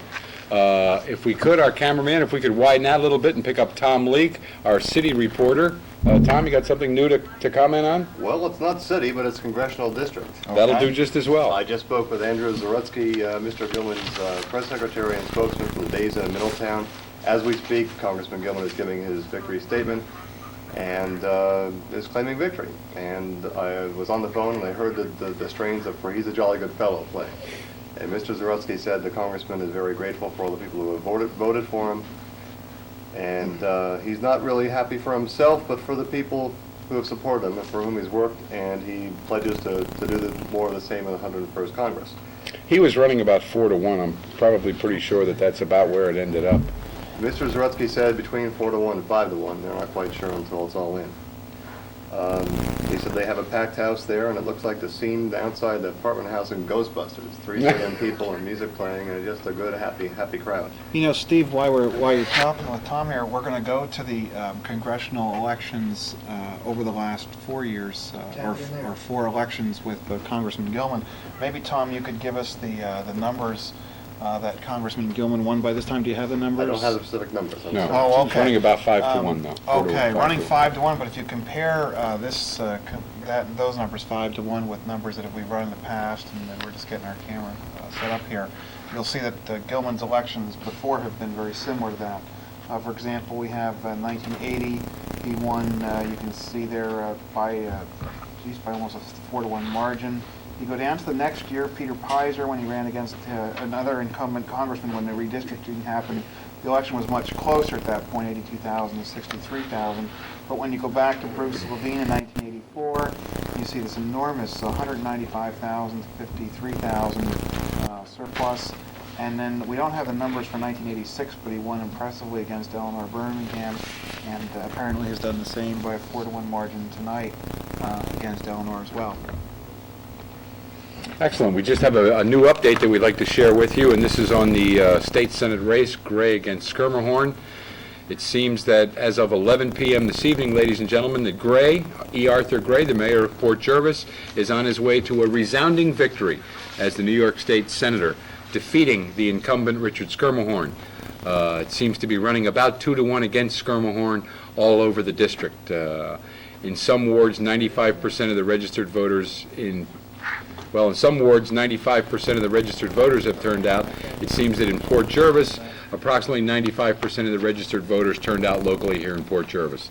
Excellent sign, and says an awful lot about the people that live in our area here. Amazing thing, maybe one of the things, Steve, you'll allow me the courtesy of is to run a little bit through about that whole race there. I have some comments on that. Okay, and, be glad to. Firstly, I think it was probably the most important race in this election this year, aside from the presidential election, and it was of real interest to our local voters. And I think in part because we had such a powerful incumbent up against a relatively unknown. I don't think Art would be insulted if I called him that. But Art went out and really hustled and made himself known. I think the main thing and the only reason why the senator has lost, or if that's indeed the case, is that this indictment cast a long, long cloud and dark cloud over him. Senator Schermerhorn is 60 years old, from Newburgh, owns an insurance business, is a 9-term incumbent, and a very powerful figure in Albany on a number of very special committees and important committees. He spent more than $85,000 on this race and in campaign money, and this was unusual for a man who has never taken money from the state Republican Party before to win, and in this case did, and evidently it was he saw that the handwriting was on the wall that he was going to have a tough run with the mayor. Well, was there in this race, Peter? There's a lot of fighting going on as to how the state senate is going to turn out. With the change from Democrat to, or in this case, Republican to Democrat. I know Mario Cuomo, in backing Art Gray for the Senate seat, mentioned that he was certainly behind Art. He thought Art was the guy that was qualified to do the job, and I think what excited him was that it was another Democrat in the state senate that would, provide at least a unified voice for the Democrats in getting issues through the state senate. Well, and of course the Senate has been Republican, and so it's a major. If they can turn that to the Democrats, it'll be a major thing for them. The senator, of course, supported the death penalty. He was a rather conservative, and still is a conservative individual against abortion, unless in limited cases. Supported tough drug laws, and has widely used member items in his projects locally and around his district, including things like our own Port Jervis Area Depot has given $165,000 of member item money towards that, the Port Jervis Little League Field, and the Hose Company No. 5 Firehouse, and according to one of his campaign pieces of literature, had brought home $400 million in his time here as a state senator. Back to the district. Back to the district, yeah. He supported, of course, the development of the Stewart Air Force Base and opposed this bond issue that we talked about earlier, thinks that the money should come from elsewhere, more likely the increases in taxes, and supported a regionalized waste disposal system to pay for it. And this member item is something that he really played heavily on, but I guess people in the end just did not consider themselves loyal to a person who had the problems that he had. Because you would think that, and for example, in the case of the people of Port Jervis, with the firehouse and with the Little League field, that they would have said, this is a great guy who did this for us. But in the end, that indictment really cast a long shadow over him. And I remember reading something in a local newspaper, Peter, probably 4 months ago. Maybe it was, give or take a couple of weeks. But it was a quote that was attributed to Senator Schermerhorn, and that quote was that he could beat Art Gray from jail. That's and right. I kept hearing that from various factions as the campaign got a little more heated and disputed. That same phrase kept coming up, beat him from jail, beat him from jail. It almost seemed, subliminally anyway, that he was admitting guilt. The fact that he's saying, I'll beat him from jail, it's not the But way it is in you there. have to know the senator to know that was his style. And when he beat Jonathan Jacobson, I think 2 times back, he beat him by an overwhelming margin. And instead of saying, it was nice to have run against you, and I wiped you out. He said the guy was just a sleazebag, and he was a jerk, and so on and so forth. And I really think that in this case with Art, with that comment about Art, that is just his style. He can be tough. I know that in our case with the Depot Preservation Society, we've dealt with him, and he can be like that, very blustery and outward, and yet he's been very good with those member items. But I think in the end, the fact that he had this problem with the indictments over him, whether they be true or false, whether he's found innocent in the end, will not matter, because his reputation, I think, has been stained really badly. Well, I think initially, or not initially, but well, at first they came out and said that the indictments were for mail fraud and things like that, and to many people, mail fraud could be not having enough postage on the letter that you sent or That's something right, like that. that's But I think within the last couple of weeks, when the indictments were handed down relative to potential tax evasion, that his situation in the eyes of the voters became just a little bit more critical. That's right. And it is a bit of a shame, Absolutely. If we can get our cameraman to go up and give us the numbers on Skemmelhorn over the last 4 elections, and while he's doing that, let me just tell you a little bit about Mayor Gray, 63, from Port Jervis, mayor for a number of terms, funeral director. He's certainly given the senator a run for his money, and as we'll see from our numbers in just a minute, it's the closest battle in more than a decade that the senator has had. The senator, too, supported death penalty, though his position recently changed with some charges of flip-flopping. However, he has changed it to include if a law enforcement, correctional officers, serial killers, or drug dealers can be given a death penalty. Against abortion, he supports a state drug czar to coordinate the efforts to combat drugs. Stricter penalties for Any drug ideas use. who that might be, this, quote, drug czar? No mention, at least in the material that I read, there was no talk, but he just supported the fact that they have a drug czar.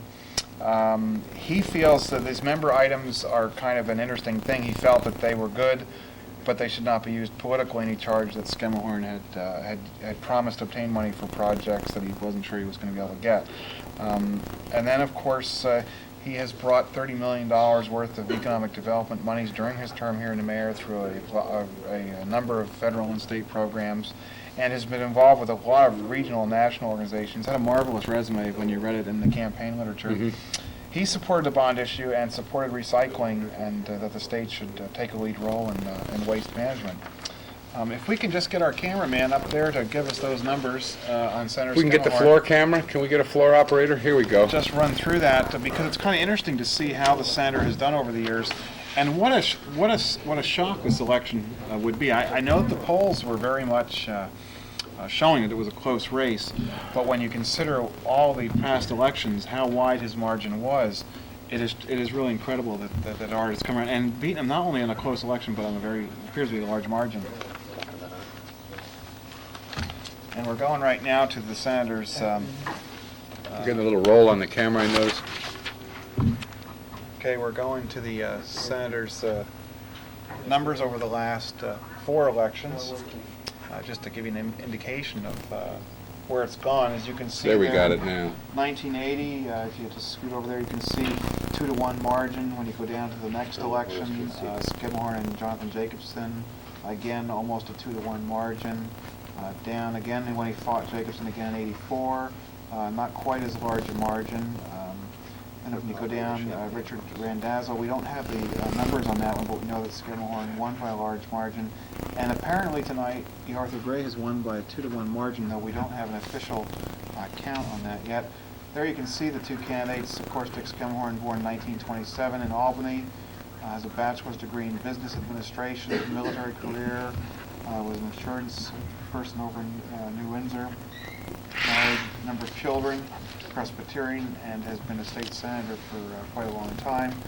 Go over to the mayor, Democrat, born in 1926, 28, born in Port Jervis, has a bachelor's degree, served in the Navy, funeral director, married with 2 children, Catholic, and has been 11 years as a mayor of Port Jervis. And as we ran through before, will probably now be the mayor just until December 31st of 1988.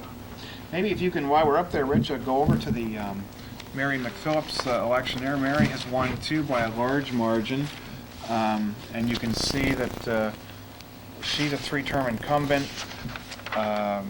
And of course, she has won largely again. That first election that she won, the one with Ray Kaiser, she won only by 1,000 votes, but since then has brought up brought that margin up to a great deal. Then the other election I just want to briefly mention is that Daniel Moynihan has again won his seat. He was running against really a relatively unknown. Interestingly enough, Steve, there were 6 Macmillans on the state ballot this year, from various fringe parties, but there was actually 6 of them that he ran against. So whenever you said to him, how do you think you're going to do against Macmillan, he said to you, which one? And he spent a lot of money and a lot of time at the end, but there was really no need to do that. And of course, as we've mentioned, Ben Gilman, known for his constituent services, has won a 9th term as a congressman, and Mrs. Burlingham, or Eleanor Burlingham, who claims that Gilman has betrayed his constituents, is now out of the picture until next time. So it seems the trends, at least statewide, look like they're running about 80% in favor of the incumbents, and the long-term incumbents definitely picking up big majorities in the election votes. They have said that, Steve, that the power of the incumbency is an incredible power, and in the Congress, between 85 and 95% of the people who are House of Representatives or congressmen will be reelected because the power of the incumbency is so important, and so it's. And I think that, even in Senator Skemmerhorn's case, had it not been for the indictment, he would have easily rolled up another victory. Once you're in there, you have the franking privileges, you have the member items, you have the ability to get federal or state monies. It's a very, very good. You're in an excellent position to be able to further your. Helps your campaign. Yeah, definitely. We have a couple of things that we'd like to announce. We're just kind of wrapping up here, ladies and gentlemen. I imagine we'll probably be on the air a few more minutes. This is as of 11:10 this evening. Art Gray has received word that Senator Schermerhorn has conceded. So as of 11:10 today, Art Gray has defeated the incumbent, Senator Richard Schermerhorn, for the state Senate seat here in the state of New York, and Senator Schermerhorn has conceded that election. They're popping the champagne corks, as they say at Wine and Roses. That's where the Gray people are tonight. All reports Gray's people have received have been in his favor. So it looks like that one is pretty much over. We've also mentioned, and by now it's certainly no news to anybody, that on the presidential side it looks like George Bush has won handsomely for the presidential race. So it'll be Bush-Quayle in January of 1989. Just to kind of wrap up some other races very quickly. Senator Frank Laudenberg, in a very interesting race, has defeated Pete Dawkins for the Senate race in the state of New Jersey. A bit of a shocker in Connecticut. The incumbent Lowell Weicker has been defeated by the Attorney General in Connecticut, Joe Lieberman, and that was a bit of a shocker. As Peter has mentioned, Ben Gilman has won. Mary McPhillips has won her terms. Larry Bennett has beaten Joan Shapiro in that race in Newburgh. Let's see, I think that's just about, and last but not least, most importantly, here in the 3rd Ward, the race is really too close to call, and Peter, I don't think we're going to get any results on that race in the 3rd Ward this evening.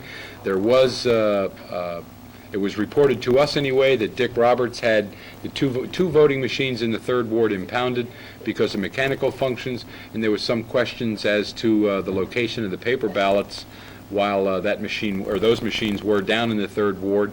Originally, we had reported that Earl Walker seemed to be ahead after the polls closed by approximately 20 votes. That's not counting the absentee ballots, and as you pointed out so well tonight, that could make or break that election in the 3rd. Well, the other thing too is that it's very common for party leaders to impound machines as soon as there's a possibility there's a problem, and so and I think that in our last citywide election that happened immediately too. I think one of our races were hung up because the machines were impounded. So it's not an unusual idea or not an unusual ploy or action. And I'm sure, though, that it'll be resolved fairly quickly. And I'm sure it was, what probably happened is that no one at the time knew exactly what happened. So the first thing is to say, let's impound the machines. And so that's how that works.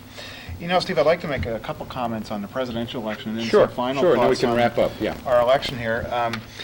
As our viewers, as we come down to the final end, we have ended a 2-year process that began in the snowy cornfields of Iowa and New Hampshire almost 2 years ago. And a number of things have happened in this course of this election. There was the demise of Gary Hart and the criticism that we mentioned earlier of the role of the media in campaigns, both national and local, and on a regional, statewide basis.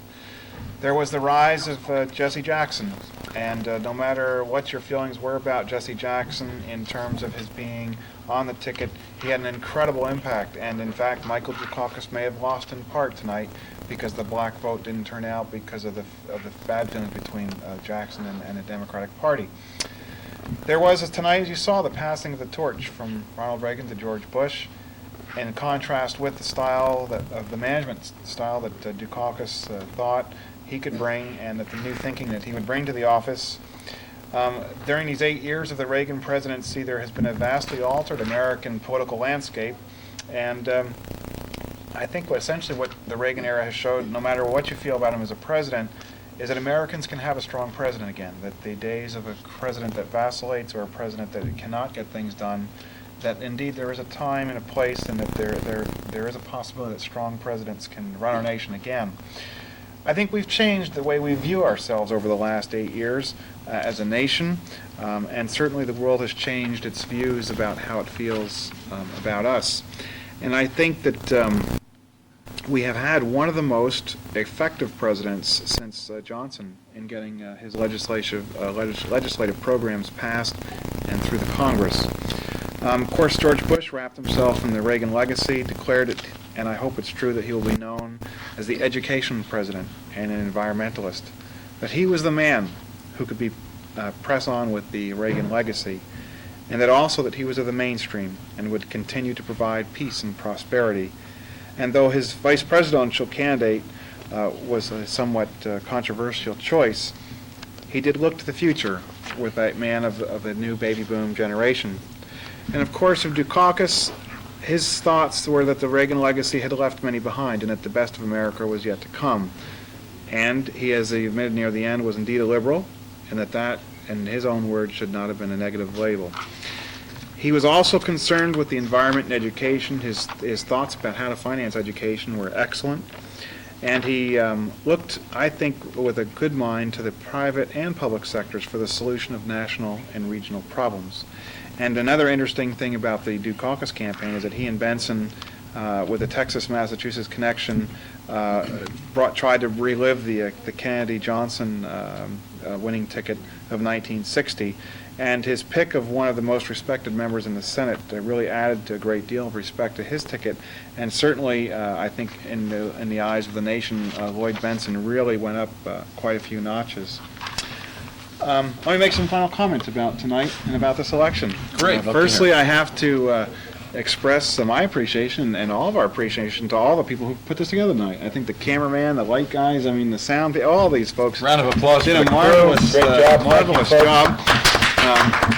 As I did before, I wanted to thank Ellie Habig for giving me so much of the information regarding the practical mechanics of how the election worked. Of course, our own Minnesink Valley Historical Society, of which I'm the director, gave some of my time to this, and also some of the drawings and diagrams to be used. And of course, the Tri-State Gazette, where we got a lot of our numbers and press clippings, and also the Times Herald Record as well.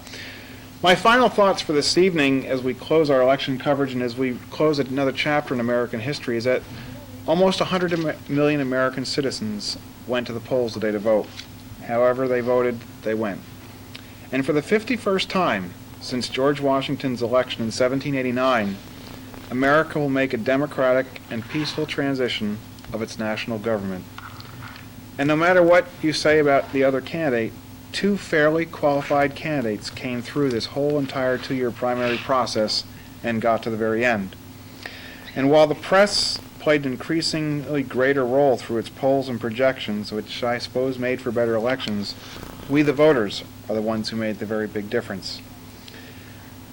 While only 50% of the people voted in this election, that still is more than many other democracies around the world. And as I mentioned before, one of the most important contributions of this campaign was the fact that for the first time in America's history, a black man was seriously considered for the presidency. And in fact, just before the Michigan caucuses and primaries, many thought he had an excellent chance to become the first black president of the United States. And it's interesting to note, too, we talked about the Cleveland connection before, with 100 years ago tonight being running for president. Tonight, with George Bush taking over as or becoming the president-elect, he will be the first sitting vice president to successfully run for the election for the presidency since Martin Van Buren in 1836. So a major bit of history has been made tonight. That was 152 years ago That's tonight. right. And of course, Michael Dukakis was the first Greek-American to run for president.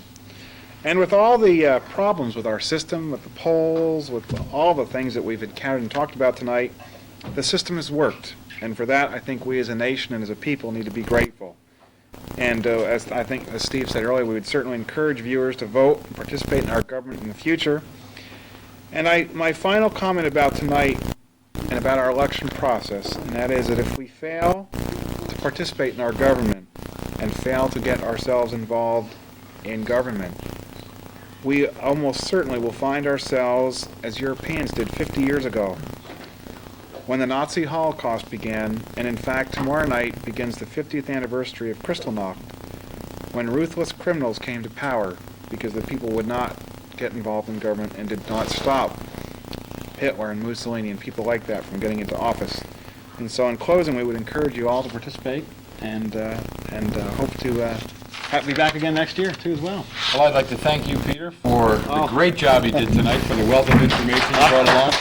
You did a splendid job. You made the program. You made the program. I enjoy doing this with you every year. I hope the viewers enjoy seeing us. I would also like to thank our crew this evening and our political analysts and poll runners for getting this information to us so that we could share it with you, our viewers. And I would also like to thank all of you folks out there who have donated so generously to Access 8 Telethon, not only during our telethon, but also after the telethon has been over. You can still send donations into Access 8, and they are still being matched dollar for dollar by Cablevision Industries, so your donation is actually a 2-for-1 donation. You can send those donations to Access 8 Television right here at our post office, Box 321, Port Jervis, New York, 12771. And another thing I'd like to mention to the viewers out there, we are desperately in need of volunteers down here. We have made promises to you viewers out there to grow this coming year. We have done that. I don't know if you noticed this week, but we're on 5 nights a week. That's right. We have some interesting programs coming up the balance of the week also. But we do need volunteers down here to help with the equipment, to learn how to be directors, to actually sit up front and maybe do some of the actually in front of the camera materials that we do. So if you're interested, write to us at P.O. Box 321 or give us a call down here any evening after 7 o'clock at 856-5666. And for Peter Osborne, I'm Steve Butler, and for all of us here at Access 8 Television, I'd like to thank you for joining us. And remember, support public television. We hope it's good for you. Thank you very kindly and good night.